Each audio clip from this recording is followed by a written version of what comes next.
The PodAskew Podcast is a proud member of the Big Heads Media Podcast Network. Oh, hey, I didn't see you there. I'm Swanson, host of the TV Tuners podcast. Every week on TV Tuners, me and my co-hosts, Keo Rain, Swanson, I need water. and Stairmaster, review the latest in TV, discuss news, trailers, and even find time to play some fun games. Right now, we're working overtime to cram as much TV knowledge into our brains as possible. Isn't that right, guys? Swanson, we've been here for 24 hours. We need to get out of here. Not until you answer who Norm is. He's Fraser's brother. Wrong. You get the shock. Check out TV Tuners, available on Apple Podcasts, Google Play, Stitcher, or any of the podcatchers of your choice.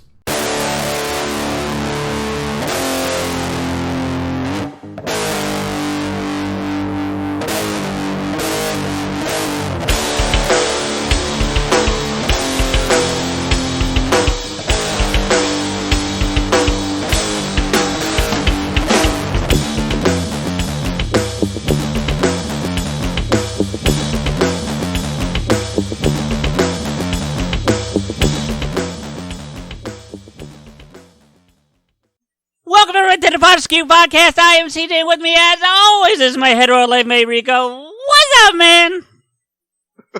I'm always amazed how well you do that every single time.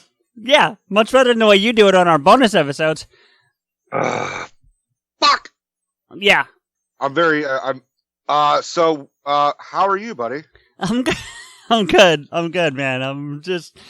I'm still tired. You know what? Like, I was listening back to the Chasing Leia interview, and even in that interview, I said I was sick like the week before. I don't think I've ever fully kicked it.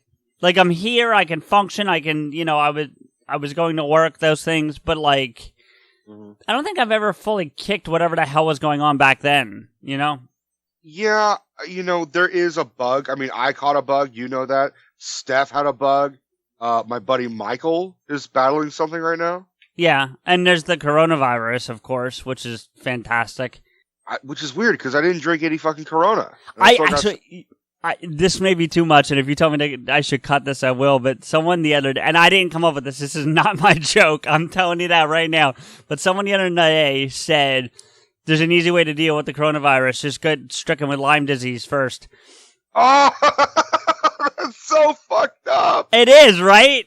I love it, because I was thinking, like, what, just add a couple limes? But you're like, well, that's kind of been my joke of, like, the IV of lime juice or something, but he took it a step further. I'll say it's a he, but I won't go that further. And he said, yeah, I'll just contract the Lyme disease first. I was like, oh! No, I mean, look, first off, we are not joking of the people that died. No, not at all. Or not people at all. that are even afflicted with Lyme disease. But we are trying to be a comedy show. But I did just get stuck with the thought of, what if a tick bit someone with the coronavirus, fell off, got knocked off or whatever, and then bit somebody else, it had both Lyme disease and coronavirus. So it had corona with Lyme, and then bit somebody else. Corona with Lyme disease? Yeah. You mentioned that it had nothing to do with drinking Corona, and I know you were kind of making a joke, obviously, but did you see that Corona actually had to make it? I was entirely making a joke. Well, it wasn't a kinda. But, yeah, okay, sorry. But did you see that Corona actually had to make a statement publicly? Yes. That's crazy. They actually have come up with a name for it now. It's not the coronavirus. Like, coronavirus is like the slang term for it now. I don't know what the official thing is, but... what we're joking is something that, I don't mean to make our show political unless we have to or if we intend to, but it's something that, Trump would misunderstand. Oh, totally. You're like, oh, coronavirus is the worst virus. Oh, these people are drinking too much Corona. It's like, dude, Jesus Shut the Christ. fuck up, yeah. No, that's not how that works. He probably would think Lyme disease is like eating too much lime. Yeah. But speaking of being sick... for lemon. Okay. But speaking of being sick, it kind of leads to the topic that we do want to discuss tonight. And you and I, multiple times, have talked about movies that we just love. And they've come up over the course of various conversations, but you've brought up Amadeus a few times. I brought up Hunt for October a bunch of times over the course of, the time we've been doing this. And it made me think we should talk about movies that we can watch just about any time. Like, anytime it's on, whether it's on TV or you just, you can always put it on and you'll watch the whole thing. That kind of stuff. Those movies that, like, if you're just channel surfing and then it doesn't matter where it is on TV, you sit and finish the whole fucking thing, one of those movies? With an exception, because I won't do it on network. Like, if there's commercials and edits and stuff, but if it's on, like, a HBO or something, yeah. Sure. Yeah. That's a great idea. It's like we didn't plan for this at all. So, and as I've been thinking about it, that leads off into other related topics that I think we'll get to, because I don't think we're going to take our whole time going over, the initial concept here. And so I have some ideas that can spin off. Unless it's a movie that like I absolutely love and you absolutely fucking hate, and then it could be like ding ding, like fucking. Oh yeah, well, you mean like Halloween? Yeah. Oh, that is on my list. No, of course it is, because you like terrible movies. We'll be, that's a good. I'd like an answer for that. For our listeners, let us know.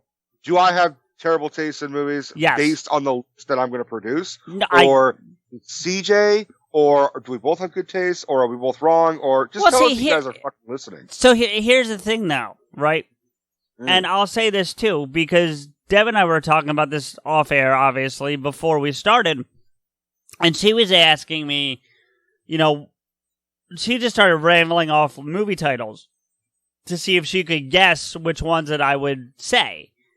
Mm-hmm. And she got a lot of them wrong. And they were all movies I love and I enjoy, but they wouldn't fit into this topic.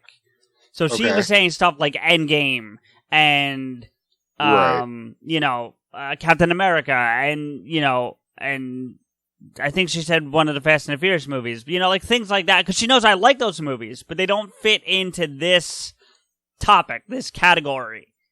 I'll compare it to something that I do. I have a shelf at work, like my Rico's recommendations. We are as few of a staff that we have at the video room. You have your we more like the owner has one, I have one, and that's pretty much it. Like they didn't do one for Steph. I'd be fine with that, but she doesn't work there enough. I mean, I sort of have taken some of her. I know her recommendations and like put them on mine. Put them on yours, yeah. Like there's a movie that she introduced me, The Great Race, old kind of 60s. I've heard of it. I don't know much about it, but yeah, I've heard of it. There was an old like Hanna-Barbera cartoon where it was like Wacky Racers or some shit, where it was like characters in like ridiculous looking cars. Oh yeah, I forget what it was called exactly, but I know what you're talking about. Yeah, I think it's called like Wacky Racers or something akin to that. See, I keep thinking the Laugh Olympics. Do you remember the Laugh Olympics? No. There were 3 teams. There was the Dirtly Dastardlies, so it was like all the enemies, the villains of the Hanna-Barbera world. The Scooby-Doobies, which was led by Scooby-Doo and had not just Scooby-Doo people, but it had like a group of people. And then, I just blanked on the third one, but it had like Grape Ape and Snagglepuss and all these different Hanna-Barbera cartoon characters. And it was 3 teams and they would compete in these Olympic events. And I'm using air quotes for those listening, That may be a bit of spin-off of this. Or the other way around. But this show was inspired by The Great Race, which was like Tony Curtis, Jack Lemmon, Natalie Wood. The movie. I thought you meant the cartoon. Yeah.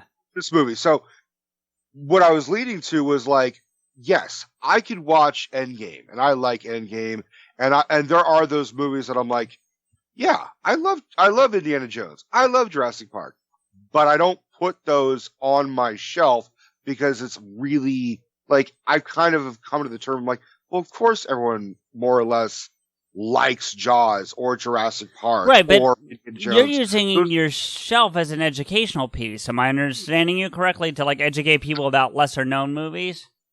Sort of. I just say my whole thing was I pick movies that I have my job for myself that I chose for to make my job work for me, I have to be able to recommend at least 3 movies of any genre, regardless whether I like that genre or not. Okay. So I put a sort of hodgepodge of wide genre thing on this shelf. So I've got horror stuff. I got mystery stuff. I've got action adventure. I've got old Sinatra shit. I've also got like a musical or two. I've got westerns. And so I could say, like, if someone says, I want an action adventure type, I'm like, well, obviously you should get Indiana Jones if you've never seen any of them. And they'll be like, well, and I hear you there. And I think you're right about the Indiana Jones, but like, for example, like Last Crusade would probably be on my list. You know what I mean? Like, not all the indie movies, but Last Crusade specifically, like, you know. But here's the thing. Indiana Jones and Last Crusade is on my list for this topic because that's a movie that I rewatched numerous times, but it's not on my shelf. Which movie? Last Crusade. Oh, yeah. Okay. So, but I was using the shelf as like an example. No, I get it. I have my movies that I always love to watch, and I have my movies I love to recommend, and then I have movies that like, yeah, dude, I fucking love the Marvel films, and some Batman movies, and yada, yada, yada, but it doesn't necessarily mean it's going to make 80 of my lists. Right. I hear you. And that's kind of what tonight's about, is to sort out like what will and what won't, you know? So and look, when we say list, at least from my perspective, I don't want to speak for you, buddy, but for me, like, you made the joke, it's not like we planned it at all. Well, of course we planned it, because that's what we do. But, right. We certainly didn't discuss each other's picks with each other, because we like to do that on air. And, But what I also was unable to do was narrow down to 5. Like, I really kind of struggled. So, like, I'm doing my best to keep it around 5. But, that's...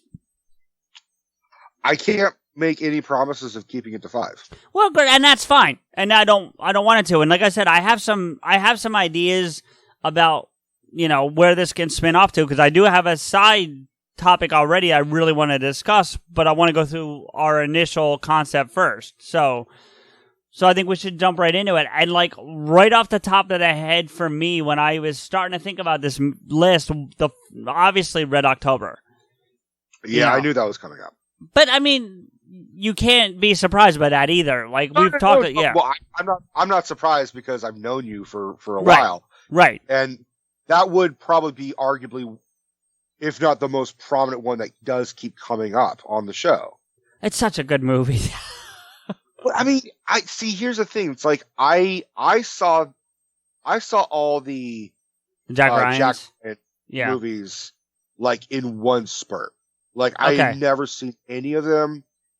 I had known of them. Sure. But like I actually had to like do some math. I'm like, wait, Harrison Ford is also Jack Ryan, and then like Ben Affleck, and then I'm like, wait, it was cool. I looked at this sort of like, this is the CIA James Bond. This is the American. Yeah. You took the words out of my mouth. It's kind of like they tried to Bond this character, and the movies for the most part were successful, because I think the one with Chris Pine. Chris Pine didn't do so well, and I don't think even the Affleck one didn't do so well. But I think it helped that Morgan Freeman was in it. I think the Sum of All Fears made money, but I don't know if it was critically acclaimed. But right, and it wasn't Clear and Present Danger. It wasn't, it wasn't. It wasn't even Patriot Games. No, right, exactly. That's kind of what I'm saying. Like, I'm not saying they were bad movies or whatever, but comparatively speaking. It wasn't Patriot Games. It was closer to Reindeer Games. But yeah, you know what I'm saying? Like, that's what I mean by that. Whereas Bond, for the most part, has been consistent in its success, I think. Maybe one off here, one off there. There's also, just in comparison, there's 7 Jack Ryan movies, I think? Hold on. 1, 2, 3, 4, 5. I count 5, actually. There's 5, and then there's, if you count the series, the Jack TV show. Yeah, well, okay, so even if you want to count that, but I'm just going to say the movies. There's 5 movies compared to Bond, of which, like, in a month there's going to be 25. So there's 5 times as many movies. Yeah, but there's as many Bond actors as there are Tom Clancy actors. Okay. I hadn't really done the math on it, so if you're saying that, I believe you, but yeah. I mean, Bond actually has, surprisingly for, 25 films, it's like a short list. It's right. It's Sean. I mean, we're not really doing a whole Bond thing. No, but just real quick to finish up my point, that to your point of that is, to your point, they've had more time with them because Connery did a bunch. You know what I mean? And Roger Moore did more. Right. But no. But that's what I'm saying. I was getting there. Connery did a bunch. Roger Moore did a bunch. And even, I think Daniel Craig's probably third in terms of the number of Bond appearances. Am I correct? If you include the one coming, Well, I think Connery did 7. And we talked about this all in the Bond one, so I'm not going to go hunt it all out again. But right. But the point is, you had 5 movies, and the only repeat was Patriot Games and Clear and Present Danger with Harrison Ford. All the other movies were individual people, like different actors. Yeah. Now, I don't want to do a dive on, no pun intended, on Hunt for October today, but, the only reason why I think they switched to Harrison Ford was because I heard there was a problem between Alec Baldwin and the studio. So, I don't know if because they designed it for him to do, originally for him to do several of them, I think. Which is interesting because every time Harrison Ford and Alec Baldwin, are offered a role, it's always if you don't do this, Baldwin's getting it. If Baldwin doesn't do this, Ford's going to do it, yeah. And then it's also been done the same thing with Costner. It's always been the 3 of them lobbying for usually the same roles. So basically, Alec Baldwin and Harrison Ford don't like baseball movies. That's what it boils down to. Yeah. And then Harrison Ford 20 years, 30 years later did fucking 42. Right, but he's not the baseball player, to be fair. Yeah. True. But and actually, I want to let you say one off your list, but that actually took me, when you mentioned that, it just reminded me one that probably should be on my list, and that's The Postman. I've never seen The Postman. It's actually, that I'm not a huge fan of those post-apocalyptic, because there's so many of them, There's so many of them, but there's not that many good ones. Right. And I enjoy The Postman. I'm not saying it's a great film, but I enjoy that movie. See, that's the other thing. That's the other thing about these lists. What? I saw Waterworld. I know. See, I've never seen that. But that's the other thing about these lists that I think I should point out to people real quick. We're not saying these are better than any other movie. These are just our enjoyment level. So they can be guilty pleasures or B movies or whatever you want to call it, So. So am I naming one off of mine? Yeah, now? please. Off of my list that doesn't exist? Yeah. Well, no, the list can exist. We just didn't talk about them. All right. Well, look, you brought up Amadeus. Well, no. I mean, you did bring up Amadeus, but I'm not talking about that. But okay. I could start with Amadeus. I was going to go with, because we talked about Harrison Ford and Alec Baldwin and everything. I'm like, one of mine is Indiana Jones: The Last Crusade. Oh, sure. I love me some indie. We did a whole 2-parter indie episode. We've talked about every time we do a mystery adventure movie, undoubtedly fucking Indiana Jones is going to come up. It has to. Yeah. It has to. It's really there wouldn't be this reverence for treasure hunting clue shit like Da Vinci Code or National Treasure especially National Treasure. I mean, not so much Da Vinci, but definitely National Treasure, We made a comparison where I said that Nicolas Cage's character from National Treasure is the explorer type of archaeologist, and Tom Hanks's character is the scholar of Indiana Jones. I think you did make that comparison last time. I vaguely remember that. But yeah, but that's not a bad bad selection. I mean, of the indie ones alone, that's one that I could watch almost every time. You know? Yeah.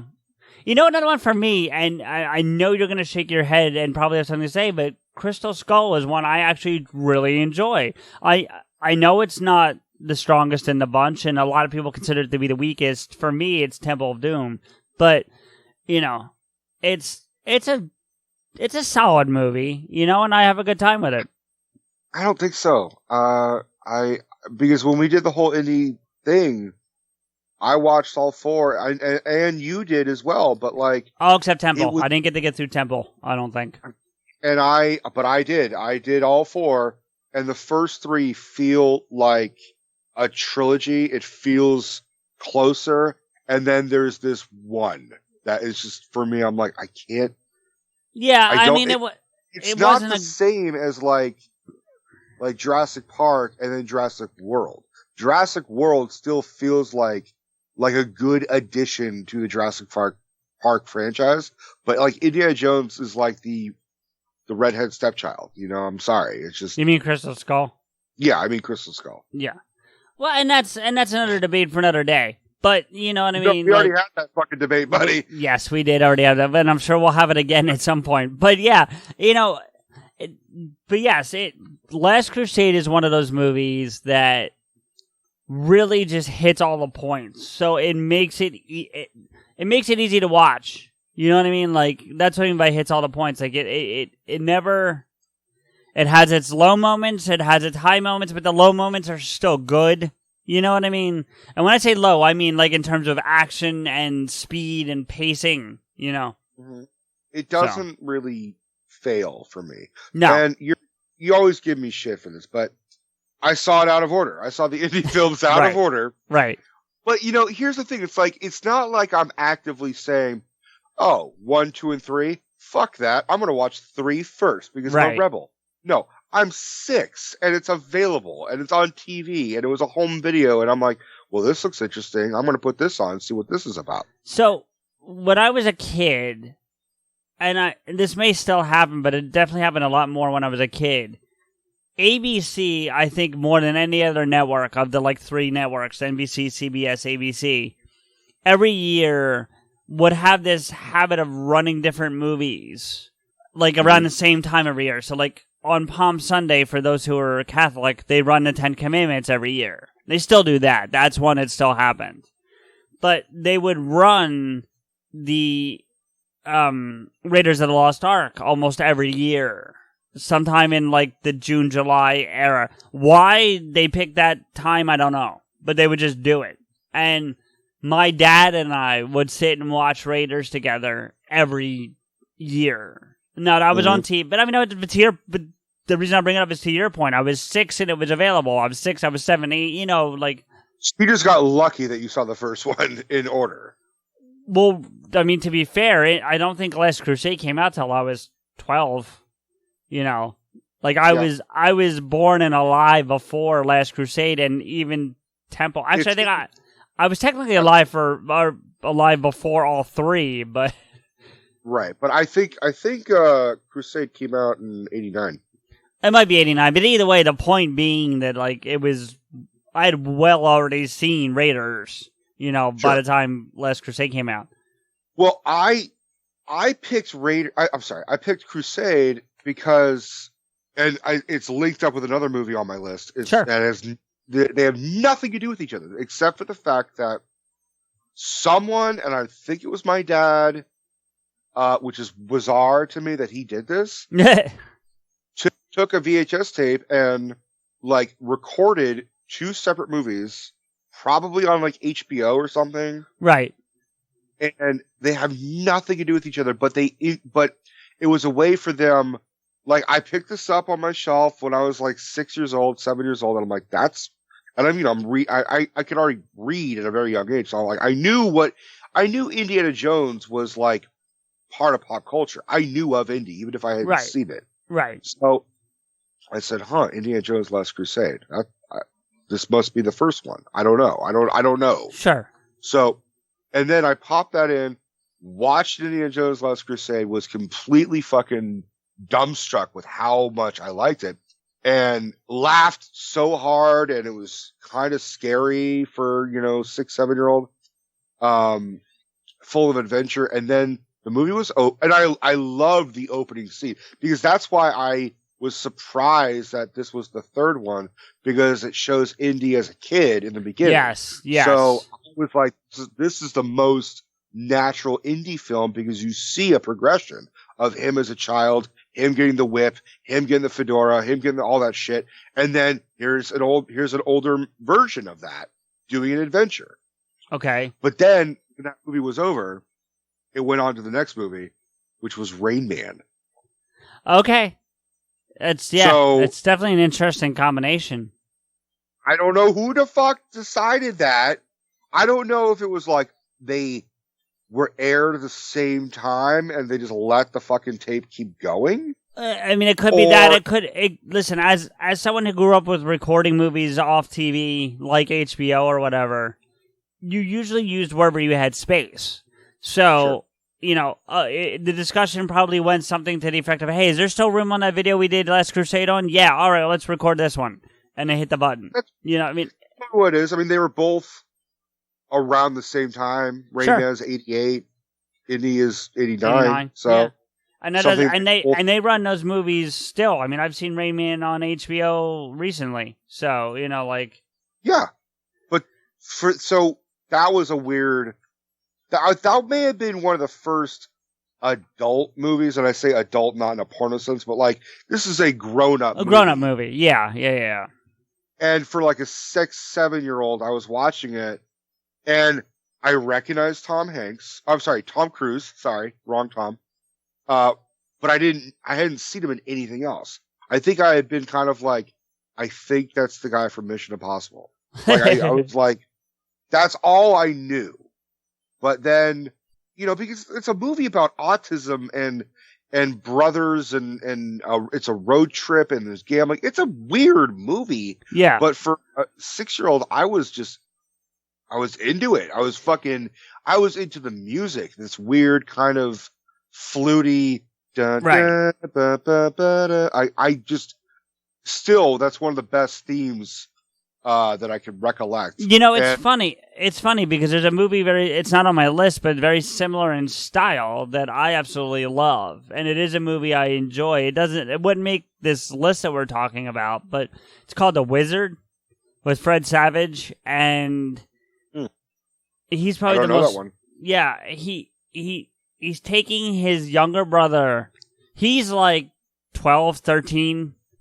And he and his brother, like his younger brother, hitchhike across the country to California from, like, I think Wisconsin, to go play in a video game tournament that debuts Super Mario Brothers 3.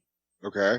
But the kid is like a video game savant, but he's not Rain Man in that he doesn't have any. What? He's not autistic. He's just a. Okay, I'm following you. He went through a traumatic experience a few years prior to the movie taking place, and they reference it and they talk about it. And it basically he's suffering from a severe form of PTSD, but this is back before anyone knew what that was, I think, and like he's in an institution because he won't speak and he's very quiet and all those kinds of things. And he keeps, like, building. He, like, just takes things and builds these, like, statues out of whatever he can get his hand on, whether it be, like, Legos or blocks or whatever. Why is it called The Wizard? Because he's a video game wizard.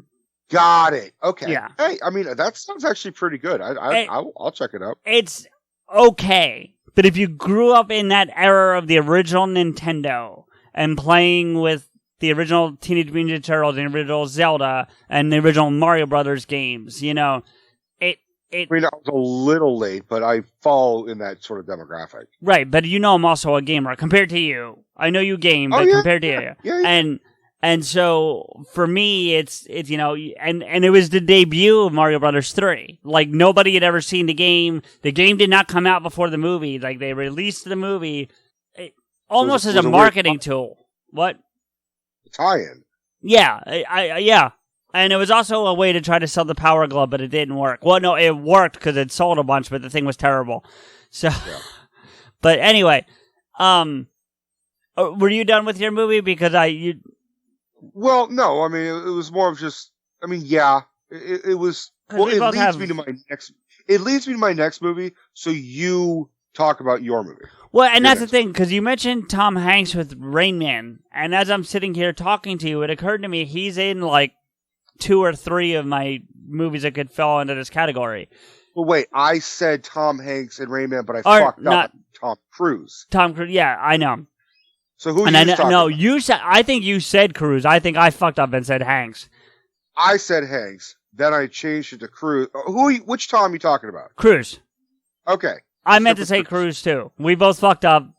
I thought you were I think you were going to allude to like, oh, well, there's that other Tom movie where he plays a weird, like, idiot genius dude. His name was Forrest Gump. Yeah, no, that's not actually one for me. As much as I do enjoy that movie, that's not one for me. Forrest Gump almost made my list. It's close. You're right. It's right there. But Forrest Gump, while as good as it is, feels longer than it is to me. Always has. Like, it feels endgame long, and I don't think it is. I think it is. Is it that long? I mean, I don't know if anything is really endgame long apart from fucking, like, The Irishman? Yeah.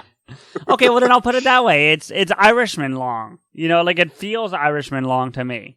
But anyway, so do I go political or non-political? And I don't mean like political, like what's going on in our world political, but like one of the movies is a political movie. Well, so was fucking Hunt for Red October. I know that. I have like 4 political movies in my list. I'm not even lying. So, by the way, Forrest Gump runtime is 2 hours and 22 minutes. Yeah, so it's 40 minutes shorter than Endgame, but it feels as long as for me. Okay, sorry. What's your political fucking movie? Well, the Tom Cruise one specifically is A Few Good Men. Mm-hmm.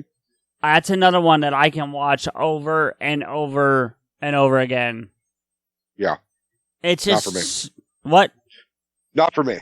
No. Like you don't like Tom Cruise though. I don't like Tom Cruise as a person.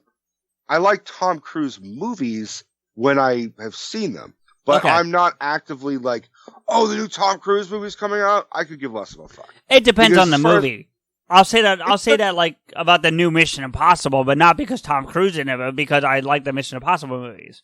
Sure, I would agree with that, but like, I've seen some recent Tom Cruise movies, and they're just not as good as... Yeah. Certainly not as good as A Few Good Men. Certainly not as good as Rain Man. Yeah. And if you'll indulge... Because I don't have a whole lot to say about it. Like, I don't want to deep dive each one of these movies. We'll be here until next year. Sure. But, that leads to another one that would fit my category, and Days of Thunder. Yeah. Which he's also in. And that's one I could watch over and over again. Well, I think we talked about Days of Thunder recently, and I don't remember if I said, but like I've only saw Days of Thunder the one time, and it was because I was at my cousin's house, and my cousin, who was the same age as me, was a racer. Okay, yeah, I think you did. It wasn't recently; it was a while ago, but you did tell this. I remember we were talking about someone who was in it who died. There's nobody who's in it. Who's the guy who was racing him in the fucking wheelchair? Michael Rooker. He's not dead. Oh, okay. Well, I thought we were talking about Michael Rooker recently. I don't know. We always talk about Michael Rooker. He's in Marvel movies, for fuck's sake. What's going on? Yes, what's good? He's in Kevin Smith movies and he's in Marvel movies. There's a reason we talk about Michael Rooker. I mean, come on. That's true. But yeah. If I could comment on A Few Good Men, like please. That was one that again, I knew the famous scene, had never seen the movie. So like I knew the whole "you can't handle the truth," right. That whole thing. Deb knows that scene and she's never seen it. Like I said, we were talking about the movies before we came on tonight, and I mentioned it to her, and she goes, "Oh, is that the one with the you can't handle the truth?" And I'm like, "Yeah." She goes, "Yeah, I've never seen it." Yeah, but she knew that. There's this whole weird thing for movies that are infinitely more popular than people have seen them for. Like, Sure. it's just part of our pop culture lexicon, which is like I knew Darth Vader was Luke's fucking father Long before he saw before Empire. Yeah. which is kind of like really shitty. Yeah. You know what I mean? We both kind of got cheated of that what moment. Yeah. Yeah. Like I told my brother to never tell his kids that Vader is Luke's father, so that when they sit down and watch, 4, 5, and 6, they can get that, what? He's lying. There's no way. Yeah, but see, that's right up there. Listen, to anyone who might have young kids listening to this show, first off, why? Second of all, spoiler alert, but I mean, it's like Santa. Like you find Vader being Luke's father at this point is in that same realm. When eventually it's just something you find out as you grow up, whether you see the movie or not. What's a Santa? Really? What? Fuck you. Okay, moving on. To say Santa's Luke's father or something? I'm trying to say you're a jolly fat man with a beard. Moving on. Shit. Wow, if that's the case, bitch, you're an elf. Well, yeah. Anyway, Santa's just little elf. what was his name now? The drunk guy all the time. Fuck, he played Arthur. Dudley. Yeah, I'm just Dudley Moore. So anyway, he played it. He played an elf in a movie. So Yeah, that's not a smart man. yeah. Yeah. So do you want to give me another one, or do you want me to keep going? So going from Rain Man, I had this weird thing. Because I was talking about this with the Steph, and I said, Dustin Hoffman's a weird fucking actor. Yep. Because especially when I was younger. Can I guess what this one's going to be? Because I think I know. You're going to get it right. Okay. Never mind then. I don't want to do that to you.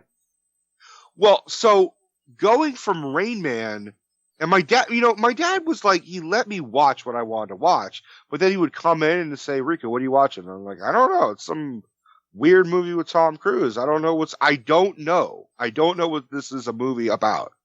And he said, oh. And he said, hey, Rico, did you know that the guy who plays Raymond or Rain Man is Captain Hook in Hook? And I just looked at him. I was like, what? What? No, that doesn't make sense. Yeah. And I still, even though I know it's him, it's hard to say it. Yeah. Really difficult, especially because I look at Dustin Hoffman's career, especially like now he's very recognizable. He's the older guy who's either hyperactive as fuck, a la little Meet the Fockers. Yeah. Or he's the dry, like sarcastic guy who may or may not also be hyper as fuck, a la Stranger Than Fiction. You know what? You know who's similar to that latter description you just gave now? Harvey Keitel. Yeah, like the wolf. Like he plays that wolf role. The wolf. The guy he plays in The Irishman, whose name escapes me right now. I barely recognized he was in the fucking Irishman too. I know. And he's such a good. He's Harvey fucking Keitel, and I don't know why that is. Like I've only seen like 3 movies he's in, 4, but like Pulp Fiction, Reservoir Dogs, Irishman, and then no, I did. Okay, 5 because I've seen Reservoir Dogs once, but he's in National Treasure 1 and 2. Oh, that's right. I forgot. He looked way better. God, dude, Harvey Keitel got old. So did Dustin Hoffman, but. So did De Niro. They all did. Yeah. They all did, man. They got to de-age, like, just to go out to get, like, groceries. Holy shit. Yeah. But Dustin Hoffman, like, I still, like, he's going to always be my Hook. And Hook was that movie. Yeah. That Hook's so good. Dude, that's how you and I, like, weirdly enough. It's one of the first ones I watched, yeah.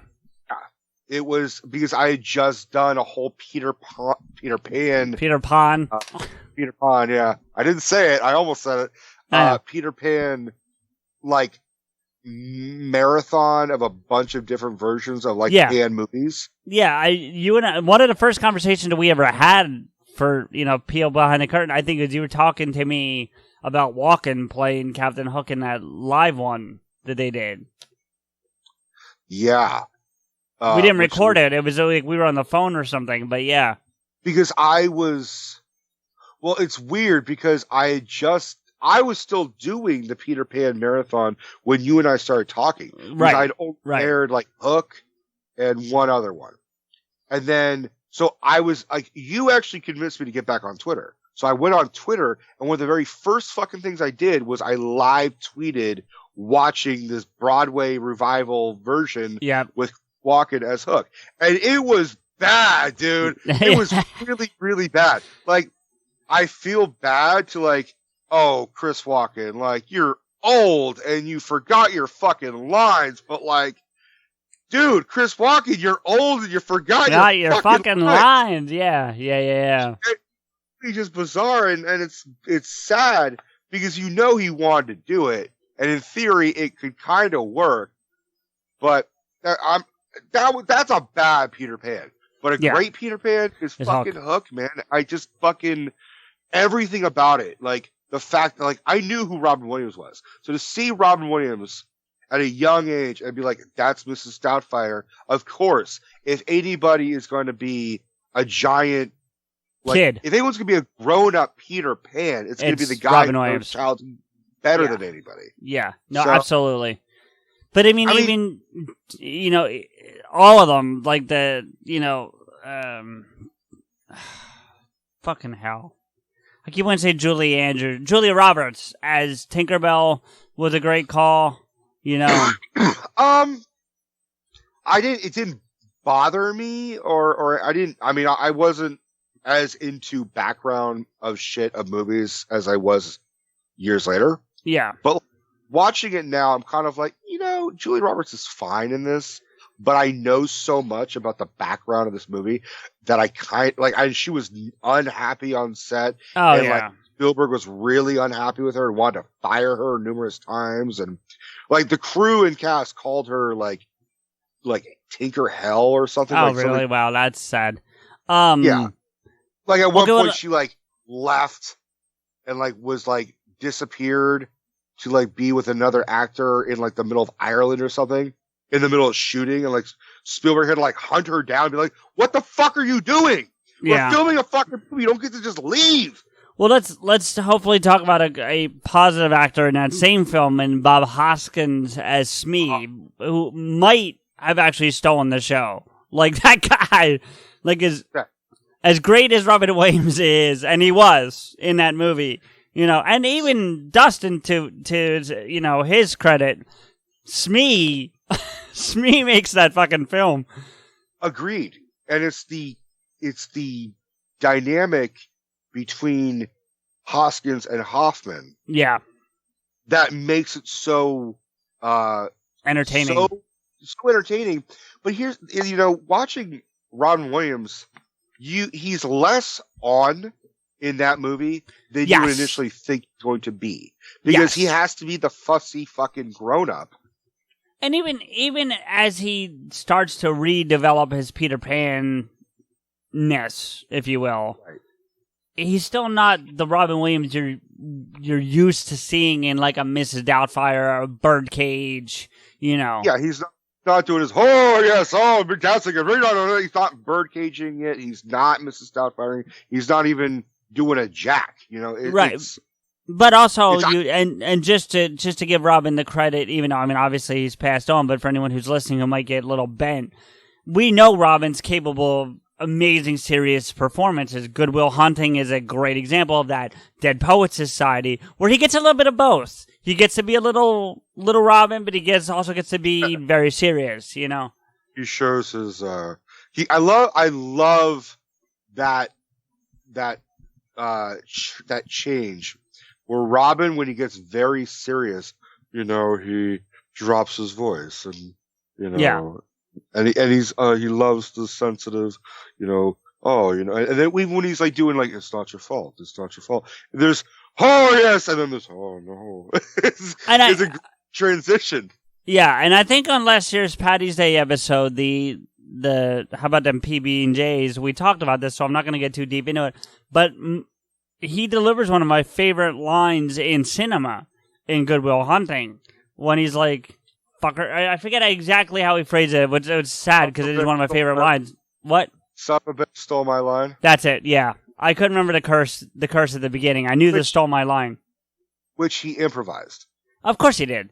No, that's obvious that was it, but in a good way, you know. But it felt natural. That's the thing is when you see Robin riffing, you could tell that's an improvised line. But he improvised a line that it seems so natural. Like, of course, why is it in the fucking script? Of course, that should be the last line of the fucking movie.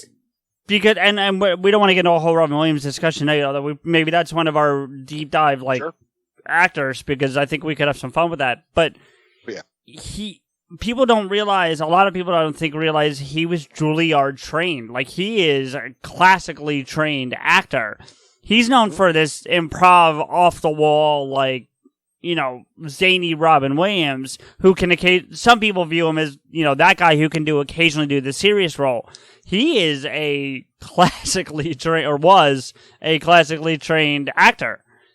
I think cocaine also helped, if we're really being honest. If we're being honest, yeah. I mean, Juilliard training and all that, never going to say, oh, Juilliard training. No, it was cocaine. But, like, it was that and cocaine. But the cocaine didn't make him serious, is what I'm saying. That the ability my point to the Juilliard training was that he could improvise that line and make it sound like the character said it as opposed to Robin Williams saying it. You know what I mean? Well, Robin Williams grew as an actor with each film that he did. I mean, for you could certain. see it.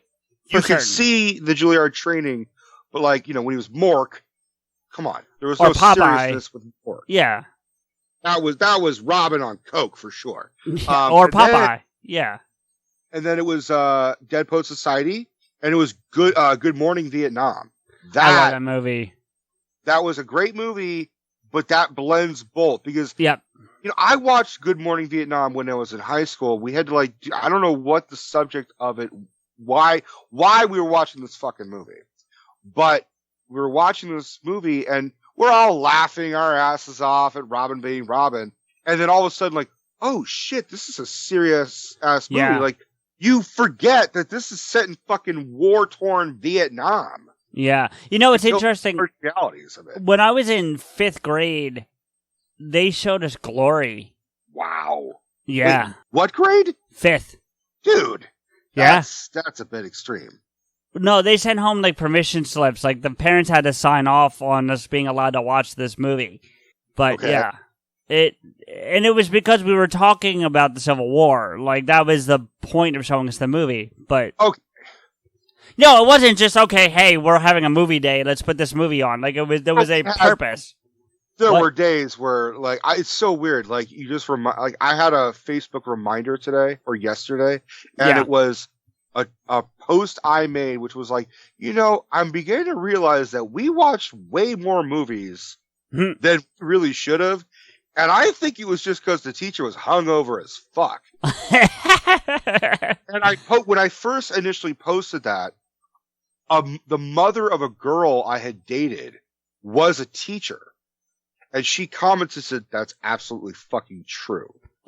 About that teacher or just teachers in general? No, about teachers in general, but it's like, all right, we all, like, I think there was, like, you couldn't do it too much, but, like, the teacher would go, like, this faculty would be like, guys, I was up all night grading papers, and I really can't focus.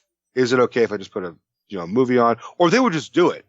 And then there were days where just, for no goddamn reason at all, it was a whole assembly where they got the whole fucking elementary school in the auditorium, and we get to watch A Bug's Life. That happened at least 3 goddamn times. Yeah, that's the whole staff went out the night before together. That's what I'm saying. They went the young Robin route and partied. But to get back to our topic tonight, if it's all right with you, I'm just going to ramble off too, because they're both political and they're both very similar. What?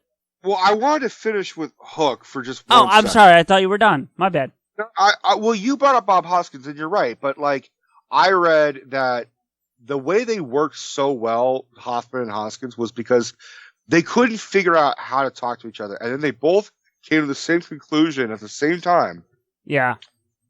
And they realized these guys are just as they put it, these guys are just a couple queens. They're just a gay couple that don't sleep. Oh, I could see that. They're like, they are a bickering couple, but they love each other. Yes. Yes. And only Hook would ever trust Smee and vice versa. After I read that years later, I rewatched it to do the rant, and I was like, holy shit, it's so obvious. Oh, yeah. This is just the Hook cage. That's all this is. The Hook cage. Actually, since we're staying on Hook for just a split second, one of my favorite characters in that, not characters per se, but the actor for some reason has like stuck with me, was Rufio. The actor is named Dante Bosco. I was getting there. You beat me to it. And he actually does the voice of a main character in Avatar: The Last Airbender, the animated series. I knew you were. I had a feeling you were going to make that connection. I obviously don't watch that shit, but and I don't mean to call it that shit. It's just not for me. Yeah, that's how you phrase things. I get it. Yeah. Even though I did voice a character on like YouTube for I know you're not an anime fan. I know that, and that's fine, and I respect that. These are not technically animes, the Avatar show. I look at it as Nickelodeon anime. You know what I mean? It is, but it's not. Whatever it is you don't like about anime, you won't get with these. That's kind of the point. No, I've seen Airbender, and or Avatar. I don't know. I've seen shit like that, and I've seen that. Yeah.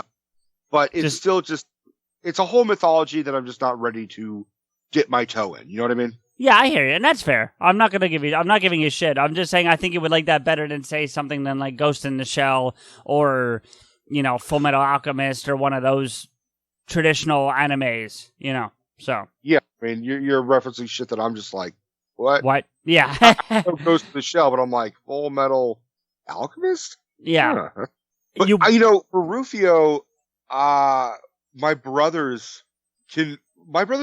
older brothers were convinced that Rufio was actually a girl. Like, I don't know if they were messing with me. Because he wore leggings and stuff?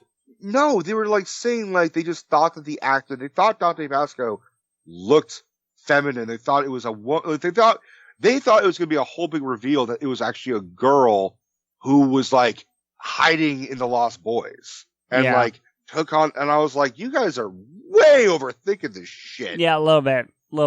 That didn't fucking happen. But that would have been badass. That would have been a whole like, hey, Lost Boys, fuck you. Your hero is a fucking girl. Rufio. Yeah. Oh. Moving on though. Then I'm gonna list off two because they're very similar in content and style. Those movies would be The American President and Dave. Keep rolling, but I gotta grab something. I'll be right back. Okay. I don't know where Rico's up and walking away and over to his collection area thing. What? Don't know it. No, I was just I was giving play-by-play of what you were doing. So we got the donation at work.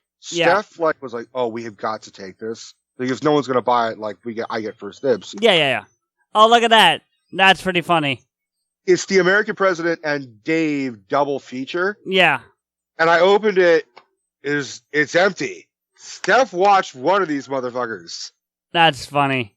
Or both while I was at work, I'm guessing. They're such good movies, though. I haven't seen Dave. I've only seen The American President. You would like Dave better, I think. Okay. It's more of a comedy, right? Like, American President is more of a dramedy at best. It's a romantic dramedy. Yeah, whereas... And so is... I mean, they're both romantic, as your box implies, Right. romance double feature. Right.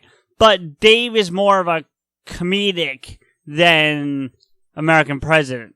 I would also say that, like, Aaron Sorkin wrote The American President, if I remember correctly. I think you're right. Yeah. And Aaron Sorkin is he wrote A Few Good Men. Right. So he's got that West Wing dialogue. So I would imagine The American President is that type of... I also find it funny that Martin Sheen is in The American President. He went on to go be in The West Wing. It's true. Yeah. Going back to A Few Good Men briefly, I do feel like they're similar in style. American President's definitely lighter, but to your point of the way it's written, you know what I mean?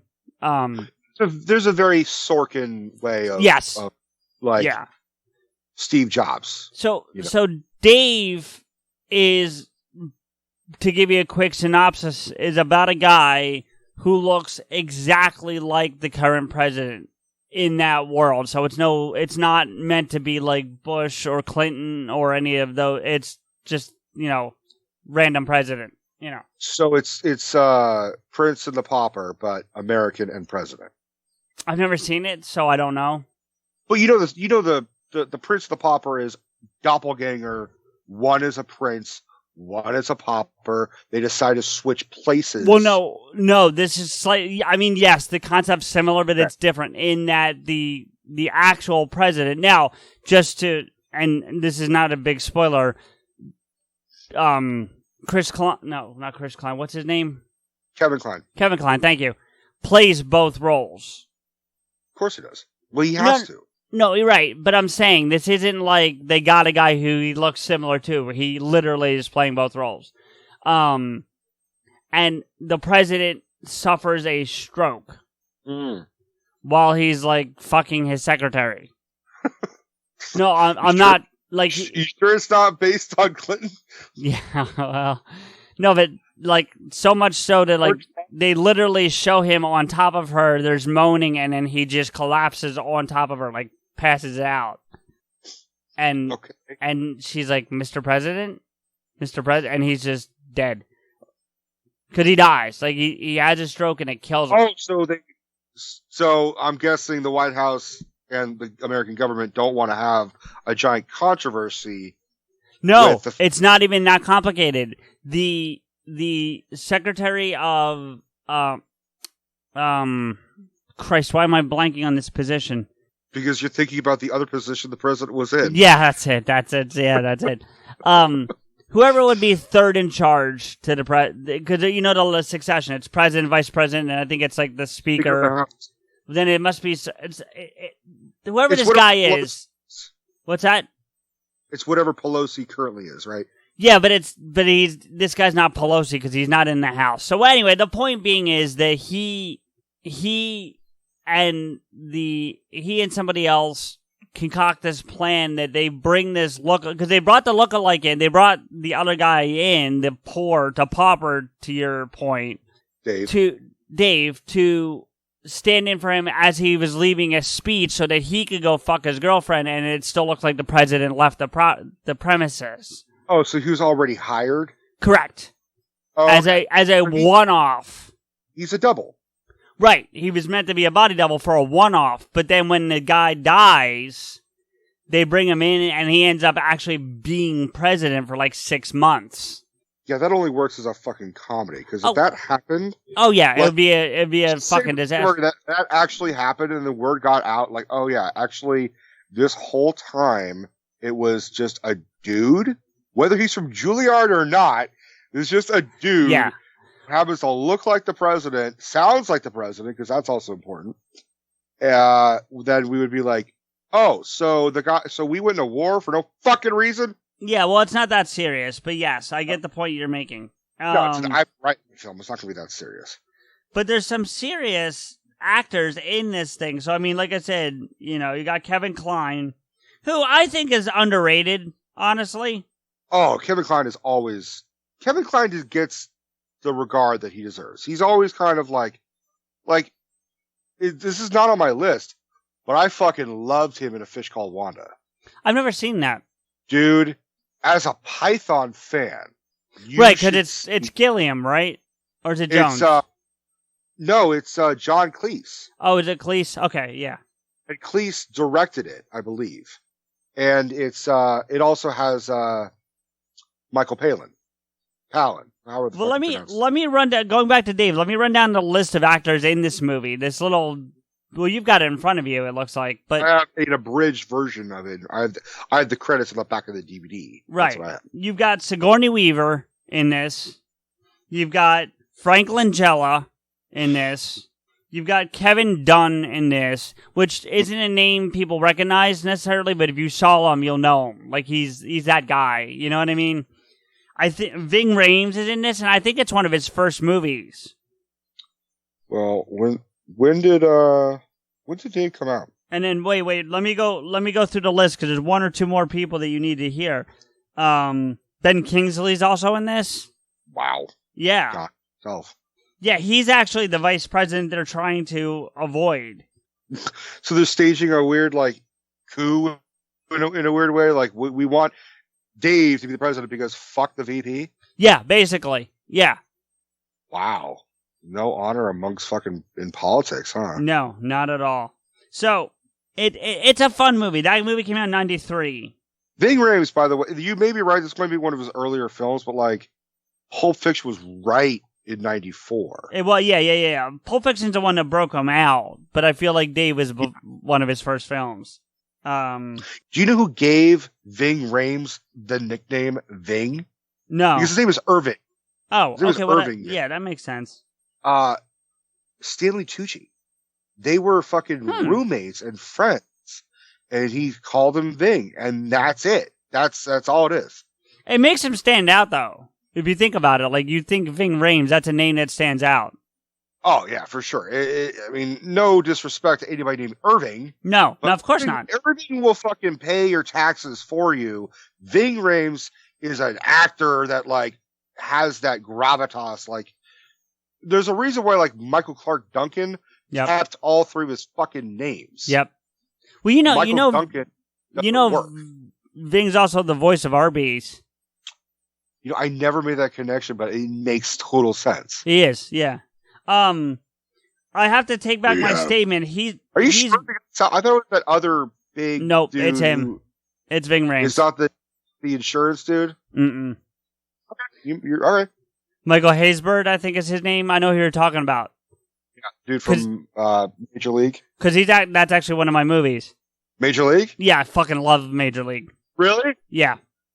I enjoyed it when I saw it, and I saw it a handful of times, but it was never my go-to rewatchability type of thing. I want to rewatch it. I haven't seen it in a while. Really quick, I got to back up and apologize to Ving because he's in some heavy hitters prior to Dave, so I was wrong.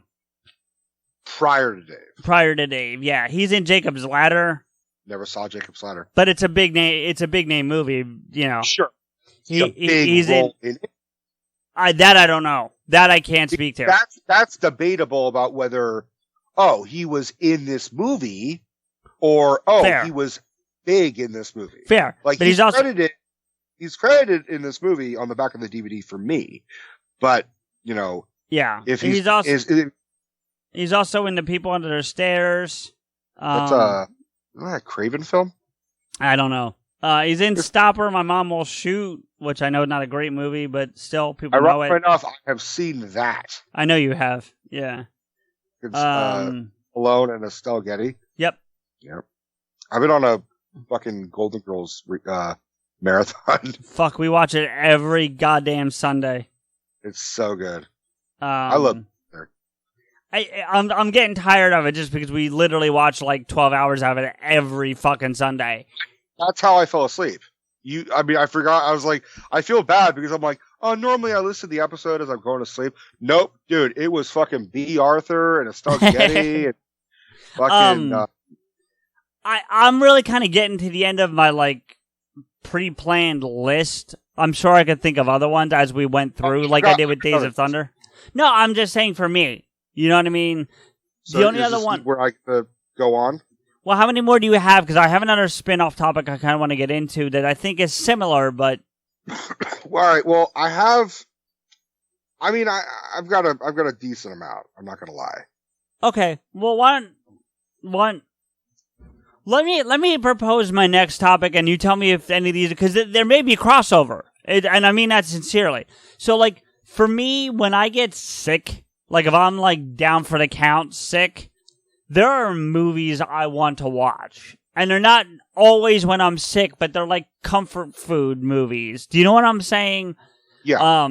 You and I were talking the last time we got together, and you were talking about how, or actually no, we were on the phone, and you were talking about how, because we use my Disney Plus credentials to watch Disney Plus, and you accidentally went into my profile, and you were like, when did I watch National Treasure 1 and 2? You know, and that's one, those are examples of that kind of thing for me, like those creature comfort, like, just not feeling good. The first Back to the Future is that for me, you know, stuff like that. Roger Rabbit. Yeah. All of these movies, to a certain degree, would fall into that category. So yeah, well, that's why I asked if I could at least present the topic, because sometimes I think there's going to be crossover. I mean, A Few Good Men is one of those for me, just real quick, and Dave. Those two, not so much American President, but the other two for sure. Well, here's the thing, you know, and the audience knows, I got fucking migraines all through my childhood. So absolutely 110,000%, every single one of these movies on my list I've seen when I was sick. So well, they all qualify. But I know the distinction. There is, oh man, I just don't feel good. I just want to curl up and watch a fucking movie and fucking have some, you know, Sprite or something. You know, right. You know, curl. Yeah. Yeah. And just as an example, real quick, something like Endgame doesn't qualify because there's so much going on. You need something almost mind-numbing. Do you know what I mean? You need something that is, for me, part of your childhood. Yes. And we are grown-ass men that saw Endgame. We cried like children, but it doesn't it's give different, us the yeah. same... But to the same degree... I'm sorry, Rick, I don't mean to interrupt you, but like a couple years back, I had the flu real bad. Like real bad. And I was down for the count for like 4 days, like just on my ass. And I watched the entire Avatar The Last Airbender series. And that came out when I was 25. Like I was 25 when that show debuted. You know? Okay. So like I wasn't a kid. But it still has that feel of like old Saturday morning cartoons that I used to watch when I was a kid. So maybe that's, for me at least. 25 is still young. I mean, 25 is still at that cusp where you're like, I'm not saying it's less accepting, but it's more of like, well, of course, you're 25. You're barely an adult. Yes, but you use the word childhood specifically, and that wouldn't qualify for childhood. I'm just saying, so. Because same thing with National Treasure. Those movies came out when I was well into my 20s. Well, you brought up National Treasure, and I would say, National Treasure is a Disney film. Yes. And I actually purposely avoided, for this list, any Disney films. Like, I watched, like, Disney like every fucking kid in, the world did. Yeah. But they were never really part of my, like, oh, I'm sick, I want to watch this. It was me always... neither. Yeah. Well, because I had my parents were split up. Yeah. So, like, the Disney movies were at Nancy's house. No movies were at Ron's house. Unless it was, like, a fucking movie that was, like, Rain Man and Last Crusade. Right. Together. Like, I didn't really have... I started building my own collection on my own when I was 10. I started, like, collecting VHSs and shit. So at Nancy's, it was all the Disney movies, Wizard of Oz, Nightmare Before Christmas, shit like that. So I think the most frequent one I saw was probably like The Great Mouse Detective. Oh God, I love that one. It's been so long since I've seen it. So Steph and I were doing we stopped it. We like took a break because even doing like one at a time, seeing a lot of Disney fucking movies in order gets old. Can be goddamn taxing. Yeah. But we were both unanimous. We loved The Great Mouse Detective growing up. I need to watch that again. Is that on Disney Plus? They're all on Disney Plus. I need to watch that. Yeah. So I have a little quick story. Please. About The Great Mouse Detective. The Great Mouse Detective was I have a family friend named George. Before you get deep into it, because I want to hear your story and I don't want to interrupt it, but just going back to a conversation we had many episodes ago at this point, is The Great Mouse Detective your first experience with Sherlock Holmes? Because I think it might be mine. Yes. Yeah. Well, it's that and also Young Sherlock Holmes. Oh, yeah, but specifically, because he's very Holmesian for animated mouse. It's a Holmes adaptation. Yeah, exactly. They changed the name. So his name is Basil because he's inspired by Basil Rathbone, who played Sherlock Holmes in the movies. Did we talk to Arlen about that specifically when we had her on for Sub Holmes? Dude, that was so long ago. I know. I don't think we did because I don't think I've told this story. And I totally would have told that story. I think I meant to. I just forgot. It's possible. Look, I love Arlen to death. She was one of our first followers and supporters, and she's an awesome person. But she definitely was like, she had a lot of energy that day. She made me laugh my ass off, though. She did. She was fun.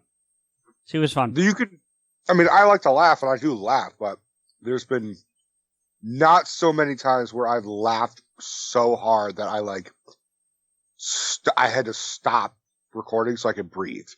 I did that to you once. I forget what it was about, but I did that to you once. I remember. We did one recently where I made us both laugh really hard, and I re-listened to it. Oh, it had to be one of Jay's letters. It was the Jay's letter, but it was me riffing, where I said, they had started the fire, and it burned Australia. Yeah, that was good. That was good. See, I do that shit all the time where I make up a song and make up lyrics on the fly, and most of the time it's awful. It doesn't work. It's shitty. That was with a very few times like that worked perfectly. It's offensive as fuck, but it worked. Yeah. So I have the story. The Great Mouse Detective. My story is, bear in mind, I was 4 when this happened. Okay. And my mom had a family friend. My mom, after my parents split up, dated a guy named George. And even though they didn't last very long, he and I became very friendly. He was sort of like a babysitter, old brother, father figure type of guy. He was an uncle. He was like a brother-uncle hybrid thing. And his name was George. He still, actually, yesterday was his birthday. You still talk to him? Yes, I called him yesterday for his birthday. But oh, nice. It's been a while. Like, I saw him Christmas dinner. He came out here. So he and your mom still, or no? Not together, but I mean, they still, like, they're friendly or whatever? No, they're very friendly. Like, they're better friends than they were partners. A couple. Like, yeah. It was, and honestly, it was because he and I responded so well to each other, which is why, like, Nancy was, like, fine with him being around. Not to deep too much into your family's personal business, but Maxwell's not upset by any of that? No. Okay. No. I mean, they actually get along very well. Oh, good. All right. Because they're both, like, into music and shit. So one night George takes me. He says, "Rico, do you want to go rent a movie, or do you want to go?" He's like, "Let's go get a movie." And I'm 4, and on a Disney movie, like, preview on a tape, I had seen the trailer for The Great Mouse Detective. Okay. And I had never seen it, but I knew I wanted to see it. So we go to a Blockbuster or a video. I think it was a Blockbuster. And I had it wasn't a speech impediment, but I would translate, like, I would hear a word, but could not articulate it very well for certain words. But I wasn't hearing that I wasn't articulating the word very well. So basically you were speaking. I was, I was speaking, but I was like, it was like a filter in my own, it was weird, like, so what happened so you're was... basically like now. Yeah, fuck off. Yeah, I'm doing it, I was speaking like how you speak. Wayne Manor, motherfucker. Good job. I shouldn't have to praise you for saying Wayne Manor. Just fucking tell your story. Okay, so I couldn't pronounce the word detective. Oh, but you I did thought tell I you. totally what? I think you have told this. Have I don't think you got into all this detail. I think you just told the part about how you didn't say it right because this sounds familiar. Yeah. All right. Well, fuck it. Well, maybe. Well, tell it again. Finish it up. But I'm just saying. I think you did. Yeah. I've listened to Sup Holmes in a while. No, I don't know if you told it on that one or a different episode. That I'm not certain of. Yeah. That's confusing because, of course, I should have told it on the fucking, Sherlock Holmes episode. Anyways, so I couldn't say detective, so it came out. This is so fucking embarrassing. It came out Tatata.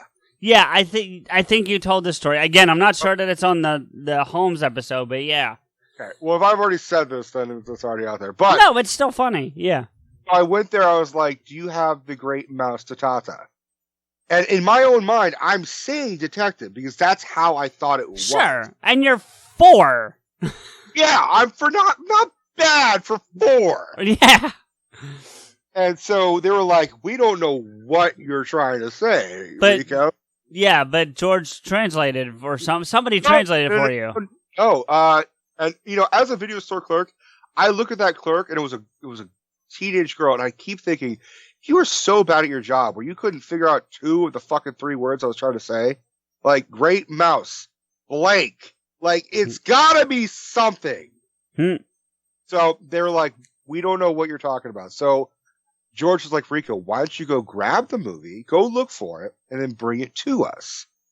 And I had such a fine, like you guys don't know shit. And I went and found it. I'm like, "See here," and they're like, I can see you at 4 going, "You guys don't know shit." I could see you doing that at 4. I say that, but the attitude was very much there. I could see you saying that at 4. Oh, I definitely said that at 4. I just didn't say it to them. Exactly. So I went back all shitty. I'm like, "See the great mouse Tatata." And they're like, "Yeah, that says detective." And I'm like, "No, okay, that's what I said."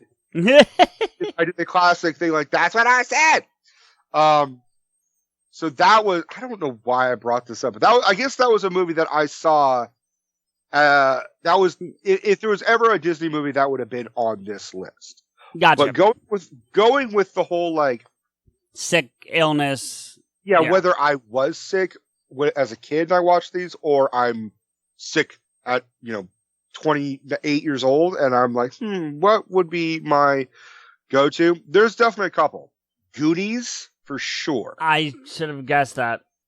But I didn't see. I mean, Goonies was like, because I'm not a product of the 80s. I'm a 90s kid. Right. But I respect the 80s cinema. Like, 80s has got some great cinema. Of course. Absolutely. And maybe we should do an 80s thing one time. But I have a question for you, because you probably know this better than I do.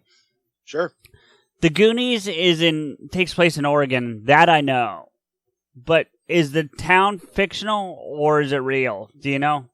I think it is based on a real part. Yeah, I think it's Okay, no, I'm only bringing. The reason why I bring it up is because there's a town in Oregon, and I don't have it right in front of me, but I saw this the other day that's showing it in theaters again for the anniversary of the film. I think there is a town that's known as the Goonies town. I think it's like Astoria or something. I don't. I see. I'm saying I don't know, and I'm not trying. That's why I thought maybe you might know. I don't know, but if I had family that lived in Oregon, I would have been like, yeah, I'm going to go visit you guys. Fuck that. I'm seeing the Goonies in the fucking Goon Town. Yeah. And they're doing it. They're doing it because I think it's the 25th anniversary? Or 35th anniversary, I mean? I don't no, it's not the 25th because... No, I meant to say 35th. I misspoke. Yeah. Fuck, that's insane. It's the 35th anniversary. Whew. I think crazy. so. I'm gonna check. I think I want to say it came out in, I'm gonna guess. I'm gonna say it came out in 85. Yeah. So it would be 35. So it'd be the 35th anniversary. Wow. Goonies is a movie that I always recommend to overzealous dads. It's always a dad. You've told us that before. People who want to show them Raiders and instead you second. Yeah, you've told us. Can I show you? I think my 4-year-old's ready for fucking faces melting and Nazis and like, no, dude. Start them off with Goonies. So I saw Dude, look at Chunk. You know, I didn't tell you this, but you brought it up, so I feel I'll say this on the air. I actually wrote to Jeff Cohen, who played Chunk. Okay, what, like recently or way back? Like 2 weeks ago or less. So recently, yeah. And I wrote him a DM and be like, if you ever want to come on PodAskew, we would love. It was a DM or a tweet because I think I saw that. Both. Okay, I think I saw, but I would have known who he. I go hard. What? When I do my invites, I go fucking hard. I know you do, and I didn't know. I wouldn't know who he was by name. So unless you said Chunk, you know what I mean. It stemmed from me seeing a video of him, you know, Goonies age at a British interview talk show, and he slays the interview. The interviewer is kind of a British dick, and we got British fans, and we got British family members. So he's Graham Norton? No, Graham Norton is not a dick. Graham Norton is actually a very nice guy in comparison to this guy. This guy was just like all this guy did was just kept commenting and making jokes of Jeff Cohen being overweight. So he's Piers Morgan. Yeah. That's more accurate. And Jeff Cohen is just like this. I watched this video. I'm like, this dude is like 11, and he's funnier than half the comedians that are doing movies. Like this shit, like this kid needed to fucking have a career. It's really like he made his own choice. He like is in the entertainment field and he's like an agent or some shit or management for stars. But like we lost out a lot of good potential Chunk type of shit. You know, and this is definitely a discussion for another episode, but that happens a lot more than people realize. And not just movies. That happens with musicians a lot too. But the good news is that, as far as I know, he didn't like. Yeah, it's not like Jake Lloyd or something like that. Yeah, right. It's not a Corey Haim kind of situation. Right. So yeah, I wrote to, you know, if we're looking back on this years later and we've already interviewed Jeff Cohen, I'm like, hey, that's how we got here. Only I could be able to do the truffle shovel. He's so thin and like muscular now. Yeah, he couldn't do it if he tried. Speaking of thin and muscular, did fucking Ethan Suplee. Yeah, well, not even thin. That dude is he's yoked. Yeah, he's yoked. How fucked up is it that like he was like I have this theory. This is just a theory. I don't know if Kevin's confirmed it. It would be absolutely amazingly awesome if and when Kevin does the sequel to Mallrats and he calls it Mallbrats or whatever the fuck. No, he changed it. It's the Twilight of the Rats or something. It's something like that. Yeah.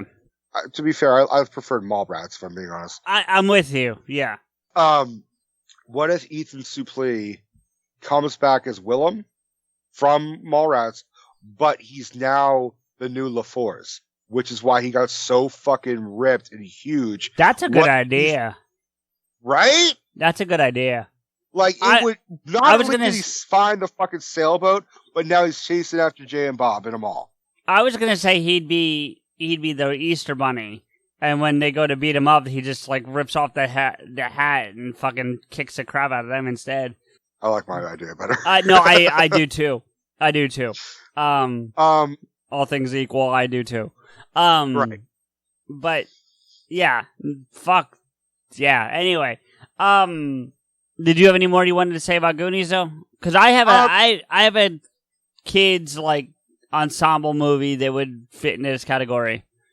It's just weird that like you can now see a movie where Thanos is a kid or like at least a teenager. You know, it's funny because I know he played Thanos and I know he did a great job, but when I think of Brolin and I'm doing comics, I think Cable before Thanos. Only because you see him more facially than you do in Thanos, I think. I mean, if I'm being honest, the first thing I think of for Brolin is none of them. It's actually the movie Old Boy. I'm saying comic book wise. Comic book, sure.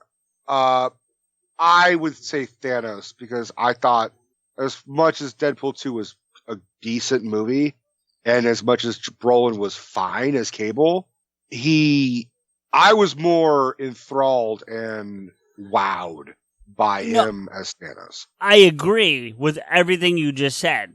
What I'm saying, though, visually speaking, because of all the CGI and everything, you don't really see Brolin, so you don't think Brolin. Do you know what I'm saying? No, because when I look at Thanos, I see Brolin. See, I don't. I hear the voice. It's more. I think it's because I'm a fan of Brolin. Yeah, I'm not a fan. Just to put that out there, like I'm not. I know that, but I still see because I guess it's because of Old Boy. Like Old Boy, he comes off very gruff and menacing, and also sympathetic. So once I saw Old Boy, and then the word was out like, oh, he's gonna play fucking Thanos in Guardians of the Galaxy. I'm like, dude, I am fucking in.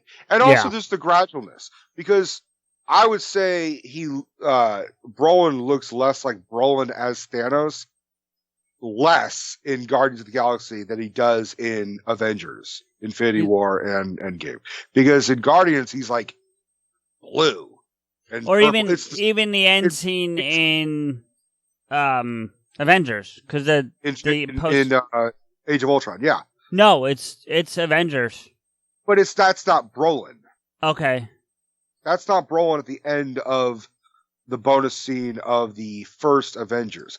It is Brolin at the end of the Age of Ultron. Like, far. So that's why there's such a drastic difference between those two. 100%. Yeah. I mean, to be fair, the guy that played Thanos at the end of the Avengers, the first one, that was a very fucking spot on Thanos. It was. That looked like comics actor Thanos. And then, once Brolin was cast, it's like, okay, this is Thanos, but you definitely see Brolin.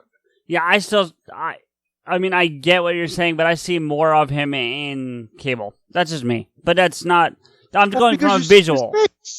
Well, yeah, exactly. That's my point. With him being, yeah. I just don't automatically think of Deadpool 2, I guess. From a comic. It didn't hit me as much. From a comic. No. The movie didn't, but anyway. Never would have been my first choice to play Cable either. No, he wasn't mine either. I had like 3 or 4. I was not really a fan of the casting. I thought it was I was more pissed off. I'm like, you can't be fucking Thanos currently and Cable currently, motherfucker. Yeah, I'm kind of with you. Stick to it. I'm still a little sour on Chris Evans being Human Torch and Captain America, so. Yeah, but we give fucking Ryan Reynolds a pass because he needed some redemption. Like Deadpool after Green Lantern and... Yeah, but see, that's different worlds. That's Marvel and DC. But I still have a problem with that, too. Yeah, well, I know you do. I have less of a problem if you cross the streams like that, but Okay, so what about Christian Bale going on to Thor? Wait, hold on. We had a whole fucking thing here. Yeah, I know. I'm sorry. Anyway, you're not supposed to be the one to reel us back in, motherfucker. Yeah. But getting back to the Goonies, other than Chunk, who got the shaft in that casting? I don't know the actor's name, and I really don't feel like looking him back up again, but he's the kid who played Short Round in Temple of Doom. Oh, the kid who played Data. Yeah. Yeah, I'm not going to try. But what has he done since those 2 movies? Like, really? I'm saying compared to, like, Josh Brolin, Sean Astin, these other names that have, like, gone on to careers. Even fucking Corey Feldman had, Right. Exactly. That's my point, The way I reached out to Corey Feldman, but... Why? You wouldn't want to have Corey Feldman on the show? No. He's... Really? I've heard him interviewed more than a few times, and he is a train wreck interview.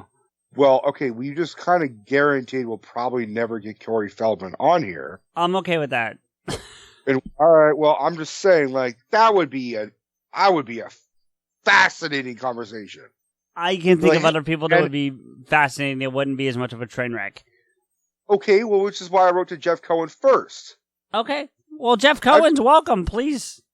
I just want someone to tell me what it was like to be on the Goondocks, you know? Like, oh, God. tell me what it was like to film. What? What'd you say? Nothing. Fucking cocksmoker.